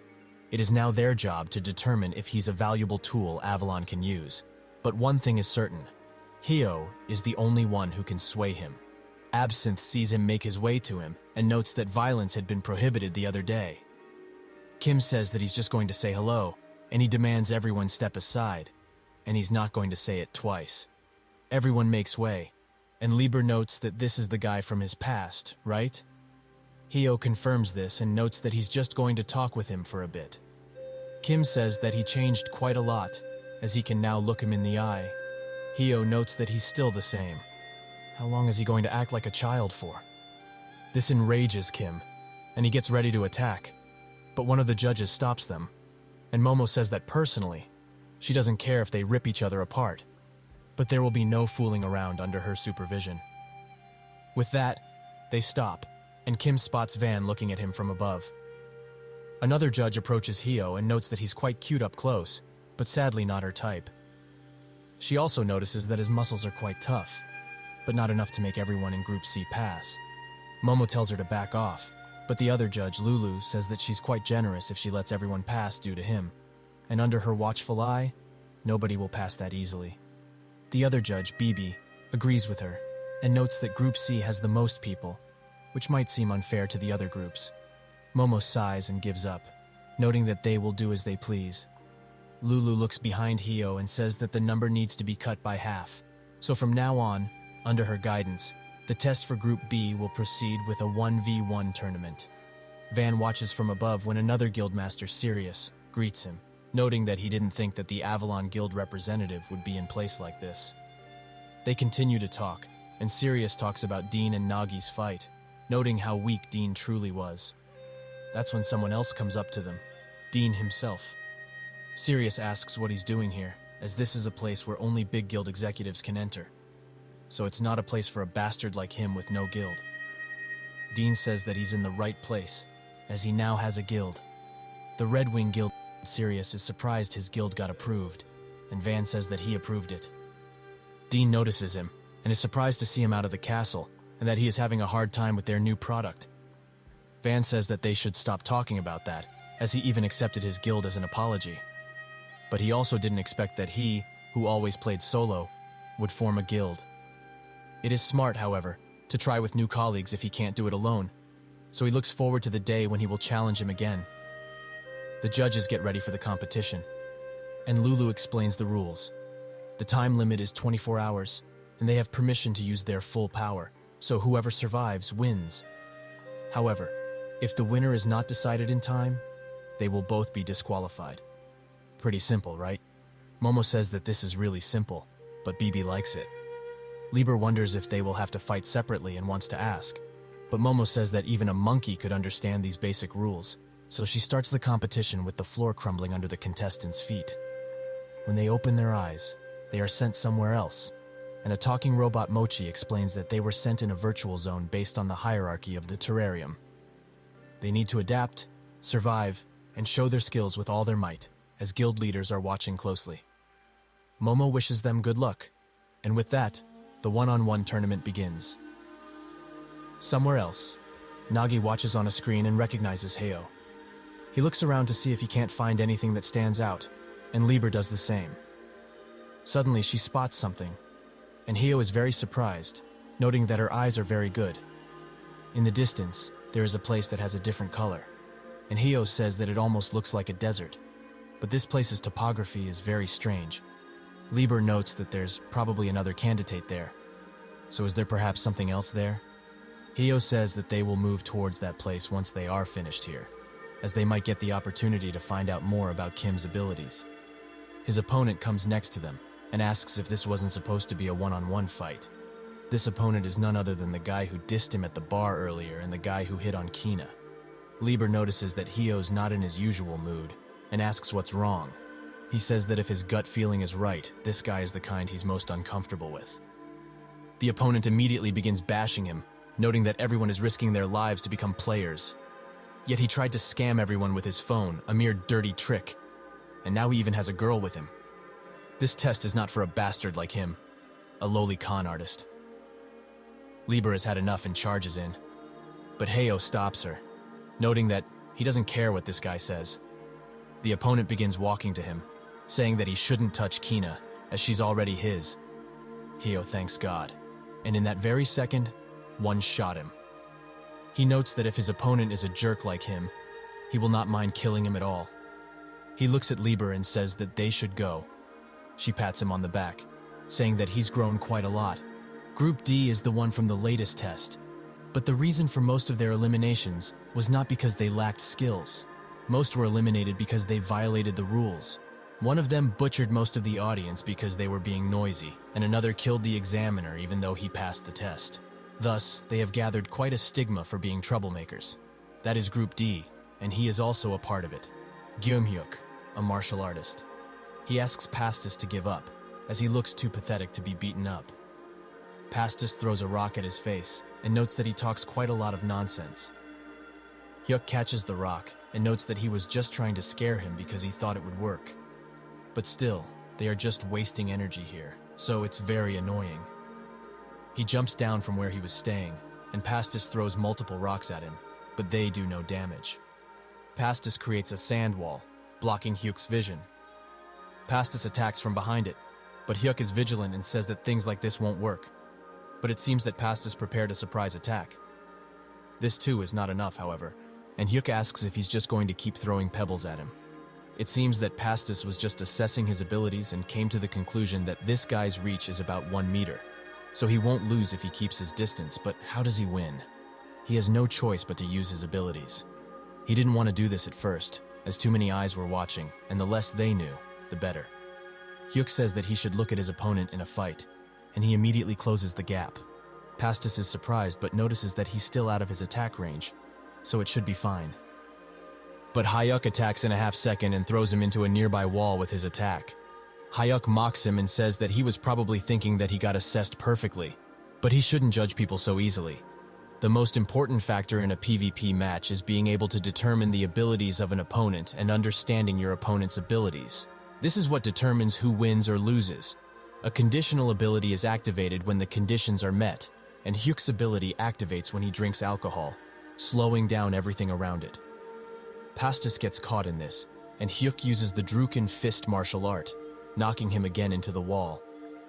Hyuk notes that it will be dangerous if he drinks anymore, as the intensity and range of the slow are based on how much he drinks, so there are naturally pros and cons to this. In this fight, however, it was an advantage, as it made Pastis misjudge his ability. Hyuk sees the poor state he is in, and rushes to finish this fight, which is when a ball wearing glasses points at him and screams, "Invalid." This confused him. Is this some kind of ability? And what does it mean by invalid? This gives Pastis the opportunity to grab Hyuk's booze, and he drinks all of it, saying that with this, the conditions are set. Hyuk thinks that all of this time he was overestimating his opponent, as this guy was just a candidate from Group C. He calls him dumb, as the booze is only half of his ability. Hyuk prepares a palm attack, which Pastis counters with scissors. The ball screams valid, and we see that the ability Pastis possesses is a conditional ability, similar to rock, paper, scissors. It's like he's playing that with his opponent, and it sets the conditions for the outcome to be chosen. Pastis, however, isn't the one who decides the outcome. It's the referee. So, what was the reason for the previous outcome to be valid? To make this conditional ability work, Pastis must first undertake and fulfill the other player's conditions, which was achieved by drinking alcohol.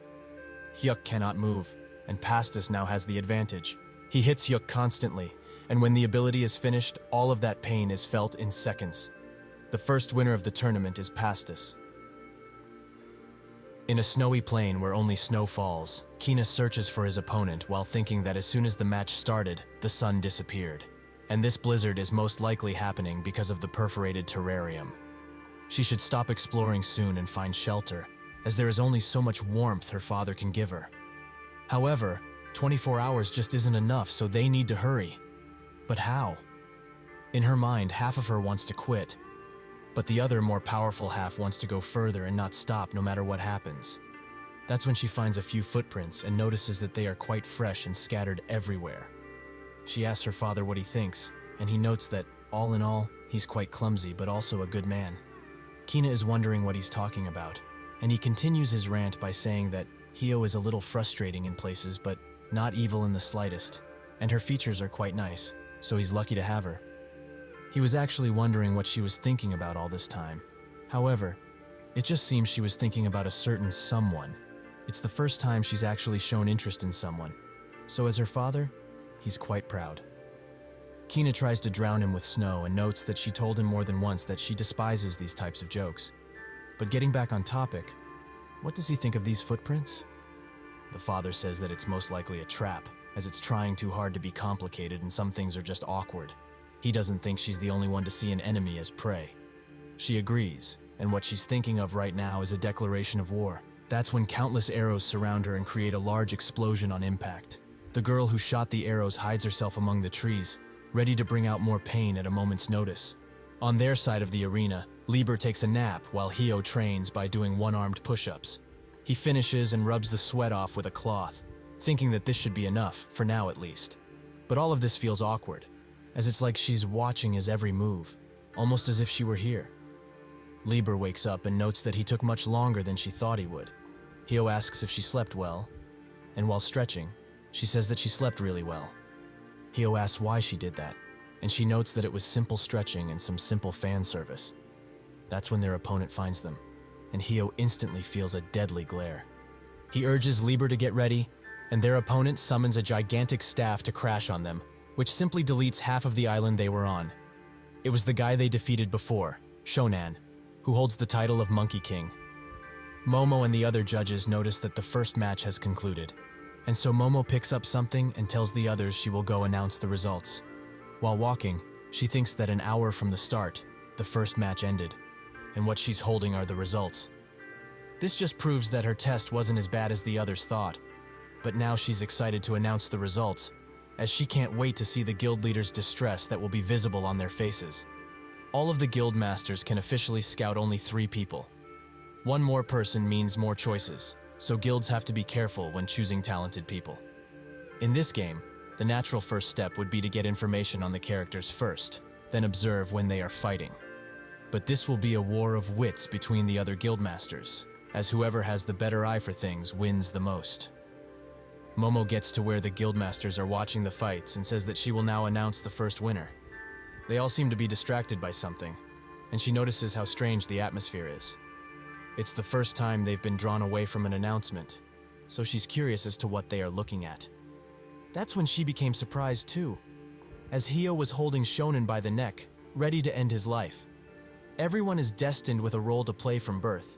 Some naturally play larger roles, and some have larger power vessels that determine the difference between those roles. This isn't a metaphorical expression, as it literally means that one's body or vessel is capable of holding more strength. And he, Shonen, was born with a king's vessel. When his training finally ended, his father sealed his power with a seal. He notes that this will prevent him from using his full strength. So does he really wish to go out into the world? Shonen confirms it, as he didn't plan on using his full power on the outsiders in the first place. He will retrieve all of the treasures he lost, and everyone around him will congratulate him. With a final farewell, he leaves his nest, and his father urges him to do so, to become human and then come back. That's when his journey began, and now he has companions and someone very dear to him that he wants to protect. He also had to put up with a lot of things that were just plain irritating, but his powers weren't meant to be used on such useless things. However, there is one person, a man, who suddenly appeared out of nowhere. Even after everything he had endured, he was the only one who managed to make him angry. While eating some sort of fruit, he notes that he can't believe someone made him use his full powers. How stupid of him. He managed to get 3 of these fruits, but didn't expect to consume one of them so early. If it weren't for the restrictions placed on his vessel, this certainly wouldn't have happened.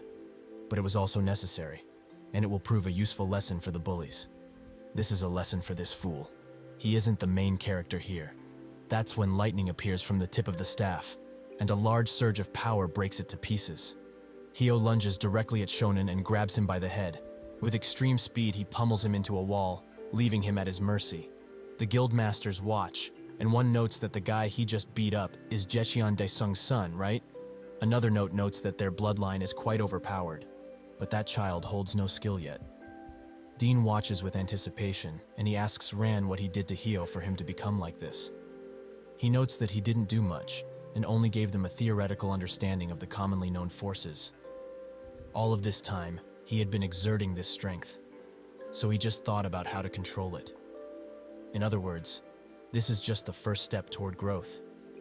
Shonen laments having lost to such a weak bastard, and if only his powers were fully unlocked. Hio notes that he's quite confused as to why he's so mad at him, but he shouldn't be dumb and just admit it. He's way weaker than him. This sends Shonen over the edge, and his angry self can't hold back from telling Hio to shut his mouth. Hio simply raises his sword and says that he chose to end it like this. He slashes the sword in his direction, and the sheer power raises him from the arena grounds. The second winner of the tournament is Hio. Their teacher watches from the forest and wonders how her students are doing on the test, but it should be fine, as she trained them thoroughly, so it will be easy for those two.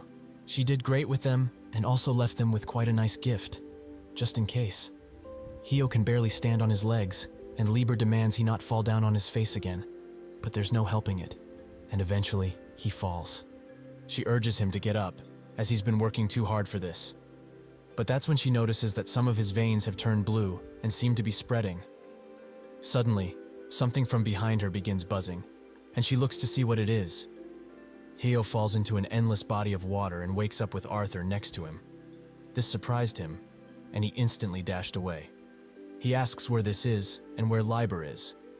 Arthur finds it funny that he gave her that nickname and says that she doesn't need to be here, as he's the only one who died back there. He doesn't know if this should be congratulated or not, but right now, he just feels sorry for him, as it means he experienced his first death. He died in the perforated terrarium. Hio is kind of sad but not shocked in the slightest. Arthur says that's like a death state, more than dying, but he probably has some questions, so he will answer as much as he possibly can. Hio wonders what to ask and remembers the dream, or rather memory, of Liber sitting alone in his treasury for thousands of years. He finally musters up the courage to ask, why did he let Liber sit alone? Arthur looks at him for a second and begins laughing shortly after, as he didn't expect him to ask about such a thing at this unfortunate time. Hio notes that he was the one who said he could ask anything, so he did. Arthur says that if he's asking why he let her do that, or her purpose, he can't answer him. However, he has something to give him that he forgot about before. That's when energy surrounds Hio, and Arthur notes that is pretty good, as he didn't know he had a cheat like this. Hio asks what he means, but Arthur doesn't answer, as they don't have enough time and need to get to the point. The next time he dies, he will have to pay a price. Hio wakes up in a sweat, and Liber is very glad to see him awake. She asks if he's okay, as it was like he was at death's door just now. He can't explain what happened, but he didn't have the cape on him, so did she perhaps put it on him? Liber explains that it's thanks to this that he's alive now, as when he collapsed, the cape began to shine, so she put it on him to see what happened and he woke up. She's his savior, so she's expecting at least some thanks in return. It's only natural, right? While they relax, she asks what they will do now. Should they go to that desert area as planned? Hio notes that he changed his mind on that, as they have indeed become much stronger because of the training, but still had to use all of their strength to win a single fight. So if this were to continue, he wouldn't be able to keep up. He remembers what Arthur said about his next death and shivers at the thought. Liber notices how down he looks and urges him to not be so hard on himself, as if he gets stronger, they will have no worries, right? Hio finds a surge of power in her words and says that she's right. It's futile to be down like this. They only have 24 hours left, and this is a competition for survival in the first place. Kina has survived the arrows and is now looking for her target. The opponent says that she thought she would just shake things up and see how she would react, but she just used her abilities without a second thought. What ignorance. Kina sits in the same spot and suddenly feels something is off, so she dashes to that location. The qualities of a good hunter lie in understanding three key things: oneself, their environment, and last but not least, one's sense of hunting. Suddenly, a wolf appears in front of her, and that's when a bolt pierces her from behind. Those are the three things a hunter needs to catch their prey off guard, and this time, Kina is the prey to Kalua, who is also a spirit master. More wolves appear and attack her from behind, which she manages to defeat in an instant.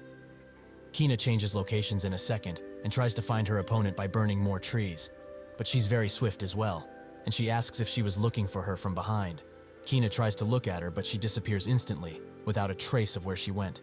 From above, Kalua urges her not to be so dazed already, as they have only just started. But she can't hope to escape, as she's already fallen into her trap, and there's nothing easier than catching prey that has been wounded. She will have a slow death. She can promise at least that. In situations where one's position has been compromised while the enemy is still hidden, one should confuse their enemy by providing false information about their abilities. Misinformation can breed opportunity, and if a hunter were to seize it, striking is the best thing to do. Kina was forced to maintain her spirit for a while, as she believed in her spirit way too much, thinking that it could deal with any situation. However, that is exactly what Kalua wants Kina to do. Most spirits usually last for a single day after being summoned, and the stronger they are, the faster their summon duration depletes. This is due to the fact that the stronger the spirit, the more energy it consumes from the summoner. If this becomes a fight between spirits, where the only way to win is to maintain the spirits for the longest duration possible, then the one with the weaker yet easier to maintain spirit, Kalua in this situation, will have a clear advantage. She thinks that it's been almost 6 hours since she got injured, so it must be very hard for her to maintain her spirit by now. The moment her spirit dissipates, she will lose. She will forcefully teach that arrogant brat that the most important thing for a spirit master is control of a spirit's summoning time. Even if someone is an advanced spirit master and can communicate with his spirits but can't properly utilize it, he's not different from being a mere third-rate spirit master. True mastery of the spirits doesn't come from the power of the contracted spirit, but rather from its ability to understand and use the personality, as well as the habits of the spirit, to their advantage. And that is the difference between her and Kina as a spirit master. She tracks her down to a cave, where she thinks that she may try to regain some of her strength, but now she's just like a rat in a trap, helpless. Suddenly, one of her spirits dies, and Kina asks her from behind, "Who's the rat now, huh?" She thanks her for coming all the way here, but this match is over, and her hunt with it.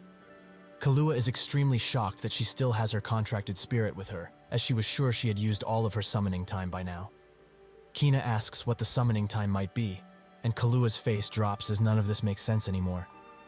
Kina's father apologizes for what's going to happen, as his daughter is very excited. The third winner of the tournament is Kina. Momo explains that, as of now, most of the tournament has concluded, so she would like to inform them about the contents of the final exam, which are based on the discussion among the judges. Every winner prepares in their own way, and Kim smiles while he has blood splatters all across him. The Knight of Demons Guild Master Kitty says that she has a feeling they will get a bunch of guys they can really use, and also asks the dog person next to her if she found someone she wants. She notes that if it were up to her, she would choose the guy who basically one-shot Sun Wukong's son, but if she had to pick one now, it would be Pastis, as his ability seems to be conditional, which is useless if it's not trained properly. So she wishes to do that and turn him into a great asset. This is the Northwalk Guildmaster Louise. Kitty says that she's not wrong, and Lousy notes that if she had to choose anyone else, it would be someone who actually manages to defeat Avalon. Kitty asks about Kina and notes that her fight was quite a sight, so she will definitely be trying to recruit her. Those Avalon bastards probably lost sight of their original plan and are now scrambling to know what to do. But it's nothing new from them. Those people don't climb the tower on purpose to create a path for their star rookie to climb. This is also known as an elite route, and it's something that would surprise anyone, being far from fair and all. Louise understands that there's a shortage of people, but it's about time for Avalon to get past their old ways of taking care of the newcomers as if they were babies. That's when Van says that they are talking about something interesting, so they don't mind if he joins in, right? He notes that none of their members fit that description, and Louise says that it was just a metaphor, so there's no need to get aggressive. Van wants to teach them what a metaphor is, but they should just watch the TV, as they will see what kind of talented people the Avalon Guild recruits. Kim begins interrogating his opponent, as he's sure he saw him with Heo before. Is that correct? So could he perhaps tell him what he knows? If he does, he will be sure to let him die peacefully. That's when a sword impales his opponent, and he strangely smiles. The man who threw the sword asks if he doesn't feel ashamed for mocking someone who was already defeated. Kim demands to repeat what he just said, and the man notices that, judging by his cloak, he must be Avalon's famous lapdog. Well, he's glad to meet him here, as he won't feel any guilt when he cuts him into pieces. This is Myung Yoon, a swordsman. Kim throws the sword back at him and says that if they really want to fight, they will do so, as he was worried he couldn't try out a few things. Judging by his look, he fights with swords, right? Myung cuts him off in that instant and confirms that indeed it is so, but it seems that he's not all talk either. The cut clone dissipates into mist, and Myung tries to sense where he is. He begins using a sort of echolocation, and when Kim makes a single step, he finds his exact location. He begins cutting through the stone guards Kim left behind and arrives instantly at his location. Kim manages to block the attack and uses this opportunity to blast him off using the phone. Myung notes that the skill he just used isn't his, as it was from someone who strangely disappeared. He must be quite skilled at imitating other people's skills. That thing he's holding is obviously how he can do that, and based on his poor body movements, he can only use one ability at a time. Perhaps he was expecting a stronger opponent, but he never thought he would fight a child with a toy. This is truly child's play. Kim tries to do something with the phone, but Myung closes the gap instantly and urges him to remember that in a real battle, there are no second chances. He kicks him into a wall with great force and takes his phone away. Now that he has no powers left, would he like to show him something else? He's the great rookie of Avalon, right? That night he can never forget. He lost everything and wandered aimlessly for years. But suddenly, a man invited him to go back in time with his suggestions. Nonetheless, he heard him out. Myung looks at the phone and says that he had never thought a device that could copy abilities would exist. The Mokimo drone flaps above, but he cuts it, and even when it clearly warns him that any damage to the property will result in a disqualification, he still crushes it under his foot. This fight is already over, and now it's time for the Rookie of Avalon to answer some questions.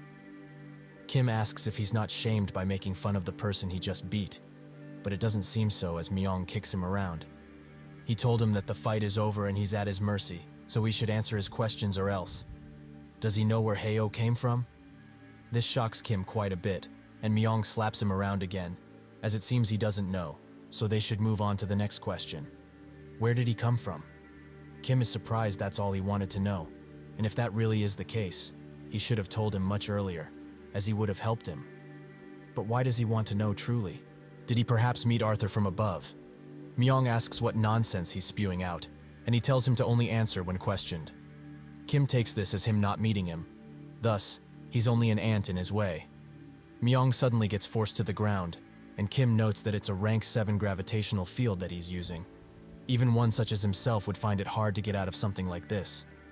Myung is shocked that this guy just used an ability, as the phone is right here. Kim says that he must be talking about the phone, but he shouldn't be fooled by it, as PvP is an easy way to improve the ranking. However, he should think about it. Why does he think everyone is willing to play around with the guy who can only copy abilities? In preparation for situations like this, he used this presumed weakness as bait, as he figured that eventually someone would be fooled, like him. Myung says that it seems his bad luck hasn't run out yet, as he's dealing with such a crafty bastard. But he admits that he's been outplayed, and this battle is his loss. So Phantom should do as he pleases. This final sentence puzzles Kim, and that's when a purple light starts wrapping around Myung's neck. Kim wonders what it is. Perhaps a secret trump card he held out all this time? Myung's eyes slowly turn dark, and his head falls down, almost as if he died. That's when he speaks, noting that he can't believe a general so great lost to a newbie, but he will admit that it's quite funny. He asks Kim directly, "Is Arthur doing well?" This doesn't seem to be Myung anymore, so Kim asks who he's speaking with. Phantom says that it doesn't matter, as he also has a simple question for him. Just one. He or his friend, which is the strongest? Kim cuts him in half out of rage and says that if he's that curious, he should come find him. But he will warn him only now. If he does, only more pain awaits him. The purple light flickers for one last time, and Phantom, who is in an entirely different place, notes that he has quite the temper. So why is he so hard to handle?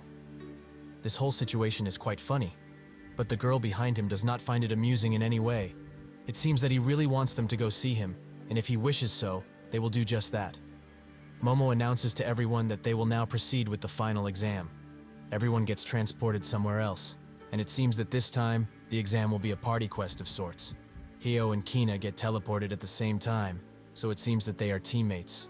Minutes before this, Momo announced that, with the one-on-one tournament having ended, they would proceed with the final test. It is a party quest, and from now on, they will be sent to random locations. Libur asks Kim if that yellow-haired dude is alive, and Hyo says that it must be so, as he doesn't believe he would be easily eliminated. Momo continues explaining. It's not strictly required to have a party, so players are allowed to face each other if they wish to. However, they must be in pairs to get to their final destination, so it would be quite beneficial if they would get along with their teammate quickly. She's done explaining stuff, so now they will be transported to their locations. Hyo warns Libur to be careful of her teammate, but she seems to be ready, and if she ever sees that yellow hair, she will paint his hair red. Hyo finds her attitude quite frightening, and so, after teleporting, he meets with Kina. Kina thinks that she's been struggling ever since she helped him just once, with many people teasing her over it. He's been around more and more lately, so this is getting frustrating. What do you call someone like that? An eyesore, of course. Hyo is surprised by her presence and asks what she's doing. Kina finds this question quite insulting, and her father says that she's speaking quite a lot with her friend here. She tells him that something bad will befall him if he speaks anymore, and he naturally backs off. Hyo tries to say that she didn't mean what he just said in a bad way, and that's when Libur, who is flying through the air, asks Hyo to catch her. With only seconds to react, he manages to do so, but this seems to have hurt his back quite a bit. She says hi to Kina, and while Hyo is suffering, she asks her if she wants to make a party with them. They do so, and they get marks on their hands. However, Libur doesn't.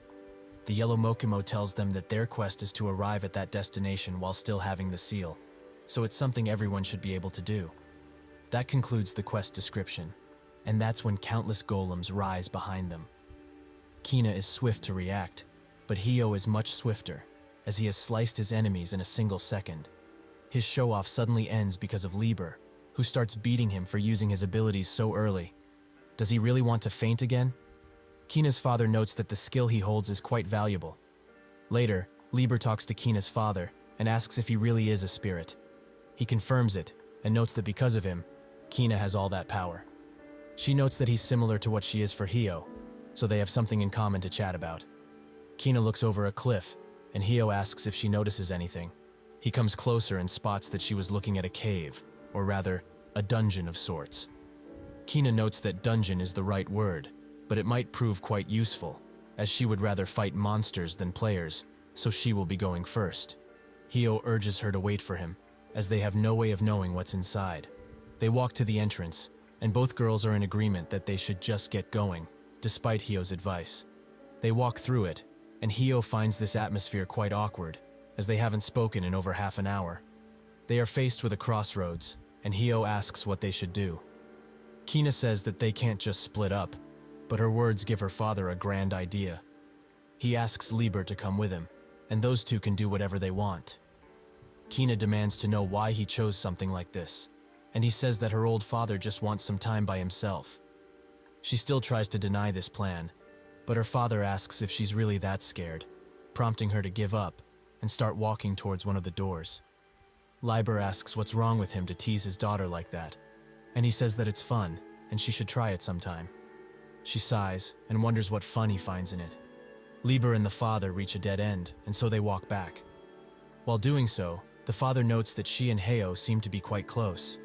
Lieber says that it is so, as ego swords and their users usually are. But that's not what he meant by close, and he will now just ask just in case. Does she find Hyo and Kina being together uncomfortable? She wonders why she would be there in the first place. This answer takes the father by surprise, and he says that he's really glad Hyo and Kina are seemingly getting along. They do, but he really wishes he also had a friend like her to talk more often about these things. Lieber says that he has Kina already, and he thanks her for the kind words. Naturally, he tried to be a friend like Dad to her, but it seems to have made her more alone and isolated. But considering the stuff she's carrying with her, perhaps it's too much. He asks Lieber to take care of her if anything unfortunate happens to him. She accepts gracefully. On Hyo's and Kina's sides, they arrive at a door, with him noticing that this place is quite creepy and off-putting. So shouldn't they go back and wait for the other team? Kina isn't even looking at him now, causing him to miss Lieber's constant nagging. That's when she comes close, as she notices his cloak and asks where he got it from. He explains that he got it from somebody he knew, and she is quite surprised someone would just give this out. Still, it's like a shiny necklace on a pig's neck. Hyo finds her creative insult quite puzzling, and when she tries to walk in, he urges her to stop, as they should consider other things. She asks if he knows how long it has been since the test started, and he notes that he, in fact, does not. 22 hours is the number, and she doesn't know what he's been thinking since they were separated before the test. But they can't just exceed the time limit given. She opens the door and notes that even thinking about that costs too much time, so they need to get moving already. Hyo grabs her arm and says that she does have a point about the time. This is a part of the quest, so they should hear what Lieber and her father think about this. She demands he let go, prompting him to ask why she's being so stubborn. Is it because of what she said earlier? If she knew they had to hurry, why would she just fall for provocation? She angrily turns to him and prepares her hand for a slap. It seems he has made a grave mistake, but the hand wasn't directed at him, but at the guards who were previously motionless. She grabs him by his shirt and says that he should listen very well. Unlike him, she can protect herself without help, so if he understands, he should stop messing about and actually take care of himself for once. This makes him think of a thing that happened in the past involving Kim, and he finds the courage to ask, just what is she so unhappy about? She notes that becoming a player as swiftly as possible is her objective, so she doesn't have time to care about others, and that includes him. He wonders why she saved him then, not once, but twice already. She doesn't know how to answer that, so she just lets go, trying to ignore the situation. Hyo notes that she's running away once again. Is she really that scared? But running away does suit her attitude better anyway. So what is she really complaining about? Kina turns to him and says that he knows nothing. Nothing about what she went through or who she is. A giant hand suddenly tries to grab her, but she reacts too late and isn't able to dodge. But Hio rushes to rescue her and barely manages to do so. The hand retreats back to its room, and she awkwardly looks at him. Why did he do that? Hio notes that he will tell her this in advance. She was the one who helped him first without knowing anything, so he naturally wanted to talk with her about it, but she ignored him constantly. Can't she just tell him what's bothering her? This causes her to blush and look away, but that's when she spots that his left leg is just missing. He doesn't seem to have noticed previously, so when he sees it now, he just faints on the spot. A relationship means to be trusted by someone and to trust that person in the same way. There is good, but relationships have a weight to carry, no matter what. When she realized this, a lot of things had already happened at such a young age. Liber and her father make their way to them, and she can only look down in shame.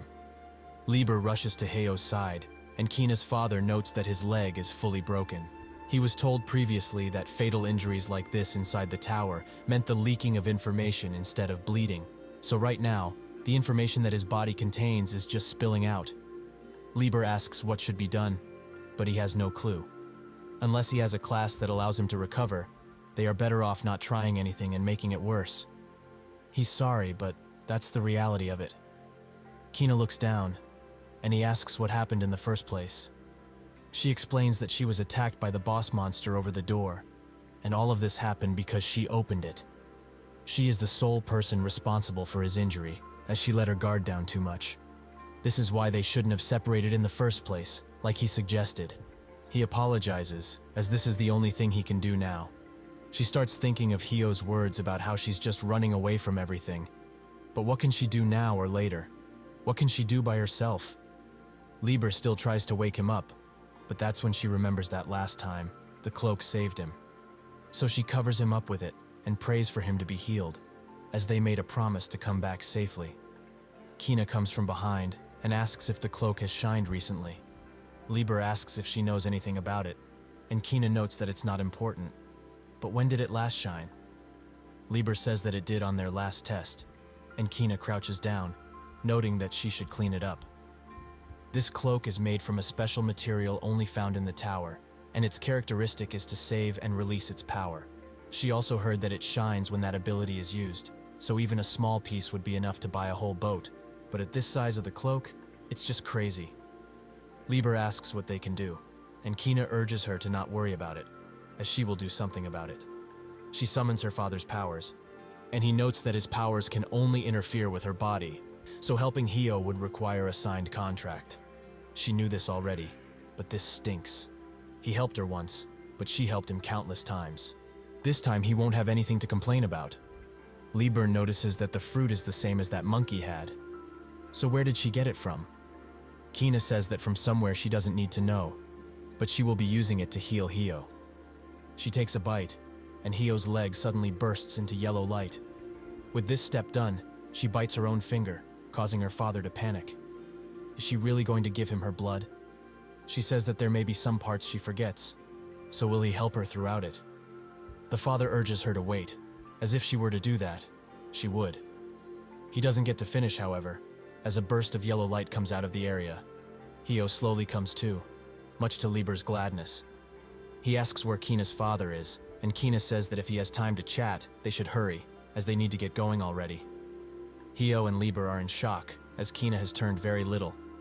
In her dark past, the father apologizes to her, as he has sacrificed his body to put the commercialization to rest.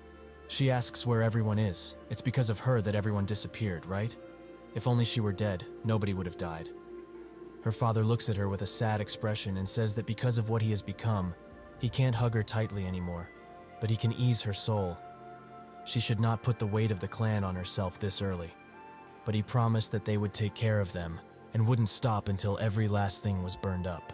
Hio wakes up from his sleep and seems to have seen this vision of her past, but he just plays it off as a dream for now. Kina explains everything to him, but he doesn't quite get it. Did she really become so tiny because she helped them? She gets mad that he doesn't get it and explains once again. She grabbed a peach that was very rare, gave him the power to restore his body, which is why she's so tiny, and even broke her contract to help, so she doesn't know how much she lost. Lieber just watches them as they bicker, and Heo thinks about that vivid dream he just had. It must be because of Kina's powers. Then, is perhaps the little girl from his dreams her? Lieber pats her head and notes that it's quite amazing that two people got younger. Kina asks what she means, but before Lieber can divulge that she is a weapon made by God, Heo shuts her up, as that's something she can't just spread about. Kina just looks at them while they whisper and asks what they are doing. Heo laughs and says that there is nothing she should worry about, with Lieber confirming this while wiping her mouth. Kina notes that there's no need to worry about her physical condition, as after a short rest, she will be back to normal, which is quite a convenient ability for a party quest. Heo walks towards the door, and this causes Kina to panic. He did hear what she just said, right? Heo says that he did. She will be back to normal soon enough, right? Kina confirms this, and he says that they will protect her until then, so she shouldn't worry. They slowly open the door, where a giant statue sits on the throne. It asks who it is, and says that it cannot believe Jim is being disturbed once again. Kina is surprised this monster has intelligence, and Lieber mocks him, while Heo apologizes for the intrusion. The statue demands they leave now, as Jim is not just a mere creature that can be understood by their low vision. Lieber says that they are definitely about this, as if they talk, they are above B rank, right? Kina urges them to get out, as the boss won't be able to move out of this room. They have to come up with something if they hope to defeat it. The statue attacks, but Heo impales its hand with Lieber. He asks if she remembers what he said to them, and she seems to do so. When they deal with a B rank or higher, they are fully allowed to use the skill. He throws the hand away, and Lieber says that it will be no fun if he faints again, but it seems he has had enough shut-eye this time. He remembers what Ron said. The most important thing to remember when using his ability is to form an image. He should think about the way he saw the most powerful sword. He begins mimicking Nagi and calls out for the opening sword. He remembers when their teacher told him that this skill shouldn't be used because it uses too much power. But she still had to teach him about it because skills are indispensable. It's very dangerous to use it, as he doesn't know what class he is or his true identity. But if they were to meet a B-rank opponent, they should do their best to survive. The statue manages to grab him while he charges his attack and smirks at its achievement. But that smirk is turned upside down as beaming lights come out of his hands, and Heo comes out, breaking both. They both recite their master's words to not let go of their strength, and even if their opponent is stronger than them, they should focus and gather their power in one place. The statue wonders what they are doing, and both Lieber and Heo seem ready for what's about to happen. In half a second, they slash the statue, destroying it whole. Kina can only watch in awe, as they basically one-shotted a boss monster. Lieber asks if he's going to faint like he used to, and Heo urges her to shush. That's when a giant chest comes from above and congratulates them for clearing a hidden dungeon. So naturally, they will receive special rewards. The chest slowly opens, and it squeaks and creaks while doing so. At the same time, somewhere in the Rock Mountain topography, Pastis and his teammate are cornered by golems. The teammate says that they should just surrender, but he doesn't want to, as that word doesn't exist for him. She should just shut up and watch a master at work. However, said master has no energy left, and he knows that he's done for. One of the golems hits him so hard he's sent flying, and their opponents mock them for such a display. Paragas, class puppeteer, and Jonshi, class sculptor. Pastis notes that he has some bad luck, and thinks that this situation is downright humiliating. He can't see their hands in order to use his ability, so at this rate, they will certainly lose. He slowly gets up, and Paragas thinks that he hasn't used his ability yet, so he would like to finish him off before more variables appear. He will use psychological pressure to achieve that, and he says that he should just start accepting his defeat. Pastis notes that even if his teammates were to destroy the golems, he could just recreate them in a second. He smiles and summons his ability, ready to use it. Paragas thinks that everything is to their advantage, so this guy should give up. Pastis notes that they will be playing a sculptor's game, and when Yonshi hears this, he immediately jumps in front. Pastis holds his arm open, and Yonshi forms a fist with his fist for a second. This causes Pastis' ability to activate, and this time, Rock has won. Kim, who watches from above, notes that his conditional ability is quite interesting, so he will be having a good match. Absinthe thinks that the current atmosphere in Avalon is that the team leader Kim must pass the player test without any hiccups. There should be no random variables in the elite course. Kahlua's elimination was within expectations, and as a result, Kim was able to avoid matching against strong opponents whenever possible. Everything is going as expected. As the moment the party quest began, the strong forces banded together and stationed near the closest destination. He succeeded in joining up with Kim, so there should no longer be any random variable in their way. He notes that the destination navigation is complete, so they should get going. Kim looks at Pastis and notes that his conditional ability is quite interesting. He also asks how strong he thinks he is, making Absinthe to think that if there were any variables left, Kim himself would be one. He says that right now, he can't answer that question, as gauging strength is quite difficult. However, only ranking him on pure strength, he will be rank A. Kim says that if he thinks of it that way, except of his strength, he will be classes below A, right? Absinthe doesn't say anything, and Kim explains that he will have to figure it out by himself, so he shouldn't get in the way, as he will capture that guy. Kim, who also fell into this world of the player webtoon, came to the conclusion that it was necessary to be aware of the differences from the original world. The biggest difference, however, is karma and the body that holds it, with the mental energy that also exists around. Kim judged that he already had a good understanding of this, as it was a setting of the webtoon he read whenever he had the chance. But it actually wasn't, as he has the ability to copy others, but it only works properly with low-level enemies. Previously, it was difficult to hold out against a formidable enemy, so he has to become stronger. That's the conclusion. What he needs to do for that is get more powers. He throws a beam sword at Pastis, and it causes a large crater, an explosion. Kim felt overwhelmingly weak when he had the hand-to-hand match with Dean, so because of that, he devoted himself to identifying the limitations of his ability. As a result of this, Kim succeeded in getting some sense in his abilities. 1. He can copy only the ability of appearing characters in the webtoon. 2. He can only use one ability at a time. And 3. Each ability has a limit of the numbers of times it can be used per day, with the risk of ability also increasing by a large margin every time. When he copies the opponent's abilities, it becomes his own, with the only difference being that now, the opponent has a conditional power. Pastis asks who he is, and Kim thinks that if he doesn't take actions related to rock, paper, scissors instantly, there must be another condition he needs to fulfill. Starting at the target isn't one, as they are quite close, and nothing is happening as of yet. Perhaps it's a conversation, as he heard this guy had an argument with Heo. But unfortunately for him, he isn't the type to respond without thinking. Pastis thinks that this guy is being careful of the conditions, but there's nothing he can do now. Only make do with the remaining cards he has. The hidden dungeon rewards come out of the chest, and they are distributed according to everyone's events. Kina receives the Blue Dragon Tears, which recovers all conditions. As the label says, it's activated, and Kina immediately grows back to her old self, but even stronger than before. Heo gets a type of book, and Lieber notes that there's something wrong with that book, as it holds the power of God in it, although it is quite faint. It's a player's mark, of the epic rarity. God watches from above, and sees that he finally got that, and congratulates him for this achievement. The item recognizes him, and specifies his class. Now, Heo has become the player class. At the facility where everyone is watching the game, Dean gets out of the restroom, extremely bored. What do guildmasters do for fun around these parts anyways? Is there anything interesting that he can do? Suddenly, a group of healers rush by him, as they have an emergency to attend to. Dean wonders what's going on, but this is exactly what he was looking for, something interesting. The healers rush up to the judges and tell them that the test must be stopped at once. Lulu asks what nonsense he's talking about. Did he come all of the way here to lose time? Momo urges her to stop and let him finish, which the healer is grateful for.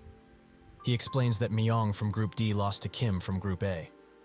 Their drone that was monitoring them was destroyed, and they scheduled to have a post-revival interview to clear things out. However, Myong died without getting resurrected. This shocks all of the judges, and Bibi demands to know what he's talking about. The healer notes that it wasn't his fault, as he's been doing this all of his life. If one dies in the terrarium, they will be resurrected in the temple of the appropriate class. As they know too, this is an immovable law. Lulu says that the closest temple is in the lobby, which means that he hasn't been resurrected yet. eternal extinction. Bibi notes that if death has occurred in the terrarium, something is very wrong. Momo suggests that they postpone the test until they find the cause of all this, as the safety of the test takers is their first priority. The other judges agree, and Dean says that it's a good decision and quite valiant, but he's against it.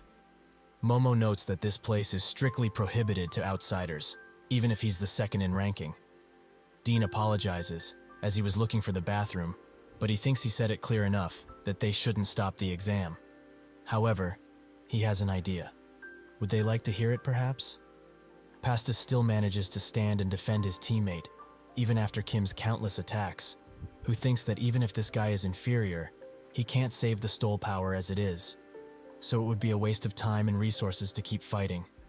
This fight is officially over, as he has no cards left to play. Suddenly, Pastis smiles and smashes the ground with his hammer, changing the terrain around him to be spiky. Kim wonders what he intends to do with this, perhaps hide and run away? But this is too convenient of a situation for that, and he most likely used up all of his power by doing this. So the only thing this is left to be is a provocation. This is just great, as this guy really thinks there's a level difference between them. He's going to have to teach him a harsh lesson then. He tells Absinthe that he will be back soon, who tells him to take care of himself. However, he noticed that this child tried to provoke him, but this is also a good chance to learn that conditional people are quite picky. There are conditions both large and small in every conditional ability. So what are the characteristics of a person who is competent with their ability? The answer is the difference in mindsets of having a conditional ability. It gives users a condition that, if far from efficient, however, the return is much, much larger. Self-centered thinking beyond any efficiency, and an anomalous option that comes from stubbornness. That is Pastis's true strength. Hio and the others finally arrive at the final destination of the quest. Earlier, Kina notes that she never heard of his player class, and neither has her father. She suggests that perhaps it is an ego sword class, which surprised Liber, who didn't think that there would be such a thing. Kina explains that ego swords are indeed rare, but they do exist, and among them, there is the legendary sword and the 8-ranked magician.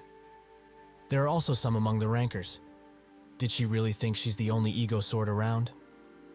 Liber is glad that there are also people like her in this world, and Heo notes that they should meet some of them someday, and she likes that idea. Kina's father thinks that Heo was able to one-shot a boss monster even without this player class. Do these children even have a limit regarding their potential? He just hopes that his daughter isn't too down because of this. Kina says that he should keep this class a secret from now on, much to Heo's surprise, who was planning to tell everyone at the end of the test. Kina says that he shouldn't, as the class that he's in right now happens only in special circumstances. But she has never heard of anyone with the player class.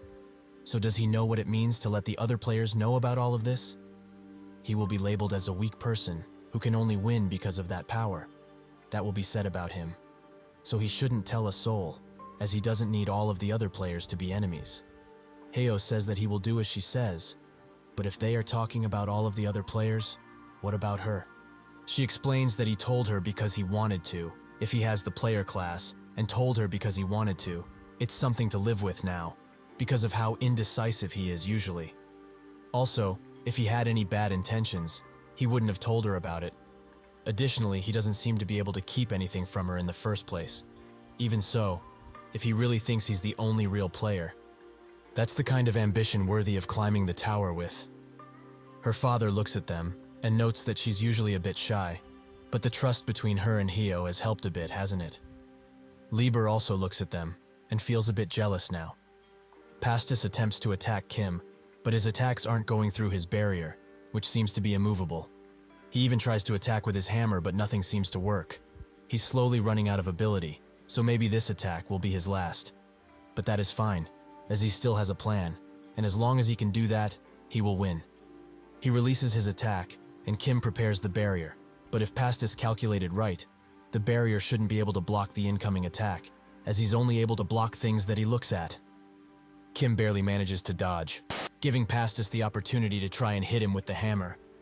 However, Kim looks just in time to block the attack, and they both back away from each other. Kim thinks that in the short time they have been fighting, This guy managed to find the weakness of his barrier. With all of his abilities combined, this man is the strongest person he has fought up until now. However, it's certainly not enough to beat him. Pastis notes that it's visible on his face, that he thinks he's invincible, and that nobody can touch him. However, in the state that he's currently in, he can't ever hope to beat Hio. He looks in the distance and spots Dean, who is just sitting there, who starts greeting him. Kina asks if he really knows the number 2 ranker, and Hio apologizes for not telling her earlier. She starts screaming at him, and asks if he has any other secrets to spill out. Dean looks at them, and wonders if he should have acted like they never met. Earlier, when Dean talked with the judges, he told them that if they don't stop the test, there will surely be a catastrophe occurring. Lulu is quite confused, as he told them earlier to not stop the test. He explains that it would be worse if they stop everyone from taking the test, as Avalon will deprive them of their test authority. In the past, a confused panel of judges were confused by another attack, but Avalon wanted to ensure that the safety of the examiners comes first, and Avalon sent a precedent and proves his ability to run the test. As a result, they will also deprive the judges of their right to select players. So, it's better to swallow things up as soon as the curse occurs. That's how the Might Avalon Guild rules over the entire terrarium. Lulu notes that if he's really going to act like this conspiracy theory of his is correct, shouldn't he back it up with some evidence? Bibi says that the Deputy General, Van Zickmund, always arrives at the right time. He is always present at every testing site. Dean notes that this theory of his is just based on itself. So what do they say? Do they want to be fooled by his conspiracy theory, or want to follow it? Momo asks him a very simple question. What does he gain from helping them? Depending on what he answers with, they will decide what to do. Kim stands over Pastis and says that thanks to him and his ability, he learned quite a lot about conditional abilities, but it's about time they wrap things up. He gives him a helping hand, saying that he will help him get to the last stage. He felt it clearly, that he's not someone who would let themselves be pushed out of the race, so he should accept his help, as he won't be doing anything stupid. Pastis slowly raises his hand, but instead of accepting Kim's hand, he forms a scissors from him. Kim says that the fight is already over, as he doesn't have the strength to use his power. Pastis asks who told him that, and that's when his teammates jumps in the air, ready to strike Kim. And she succeeds, as he has little to no time to react to the attack. With that, she uses her powers to fly away with him, leaving Kim in the dust. He notes that he was sure he was much stronger than them, but all of this time, they were just playing with him, it seems. However, he has decided. Next time, he will win, no matter what. A Mokimo drone scouts the area where Dean is, and Momo explains that from this moment forth, they will proceed with the final exam. The supervisor for this will be Dean, and the content of the exam will also be decided by him. This change was made with the consent of all the judges, and in addition, Dean relinquishes his right to scout candidates for fairness' sake. Everyone is surprised that this change happened, and Momo notes that Dean also has a message for everyone. If they have any complaints, they should address to him, as he will take them on anytime, anywhere. Why is Dean doing all of this? Simple, he wants to be the one who screws Avalon over. Van notes that this is not good at all. Momo thinks that whatever he thinks of doing, the dice has been rolled already, so he should do well on the test. Eventually, everyone makes their way to Dean, and he notes that now, the final exam, officially, begins. Van is a man shrouded in mystery and intrigue, as his face, age, and past are completely unknown. It's irrelevant to say that the only known information about him is that he's a player. He is also the number 8 in ranking and the vice leader of the Avalon Guild, with his class being an ego weapon master. To add to the story, nothing is known about his ego sword, Lucia. She comes out of his shadow and notes that he got played around with just now, but if he were to release her, she would just kill the number 2 ranker. If they fight together just like before, they can do it. So what does he say? Van smiles and says that she knows already. That's never going to happen. She retreats back into his shadow, and Van thinks that this has become quite troublesome, as he wanted to put Dean down as much as possible, but didn't expect for him to move on his own. Quite the unguarded man he is. Nothing is going as he originally wanted, so it has become a waste of time. However, what's done is done, but thanks to that, the options are gone. The worst case scenario. He has no choice but to test his skills. A party of people analyzes Dean, and one wonders if they can kill him. Another concurs, noting that it would be extremely easy. Another says that they should talk about this nonsense after the exam is over, as their plan hasn't changed. There are more variables than intended, but it's still within the margin of error as long as the test is carried out. He's done this much, so there's no way to actually predict what will happen. When the final test begins, a gap will certainly occur, so they will wait for that moment and wait for their target. Kina says that if the content of the final exam is raid, they will not be on the front line. Lieber says that their party has strong attacks, but lacks resilience. Hyo agrees, and notes that if her plan is to fight in a safe place, and note in front, he like it. Kina finds it quite weird that he accepted so easily, and has become more nervous because of it. It's like she's putting a kid in water for the first time. Dean announced that the final examination begins, and Hyo remembers he had to ask Kina something. He holds the chess piece he got from the dungeon, and the system asks him if he would like to enter. As expected, he's the only one who can see it, so he will have to ask Kina about it after the exam. Dean gets up and asks for everyone's attention. That's when, from behind him, a large beast rises up, and it erupts in a large shout, strong enough to pressure everyone. They think that this is what they need to hunt, but Dean turns to it, noting that it's quite loud and annoying. He one-shots it, surprising everyone there. The mysterious purple team think that he's an idiot for killing the raid boss, and one asks the captain what the game plan is. He tells them to stand by, but the girl of the group notes that even if he's strong, he doesn't know that they are here, so should she go after the target? The examinees complain that Dean killed the raid monster. What are they supposed to even do now? Dean says that this is not what they were going to catch. He will be back soon. Hyo wonders what he's talking about, and that's when the purple girl comes next to him and notes that he's quite handsome up close. In a split second, Dion gets on top of her and asks to know who she is.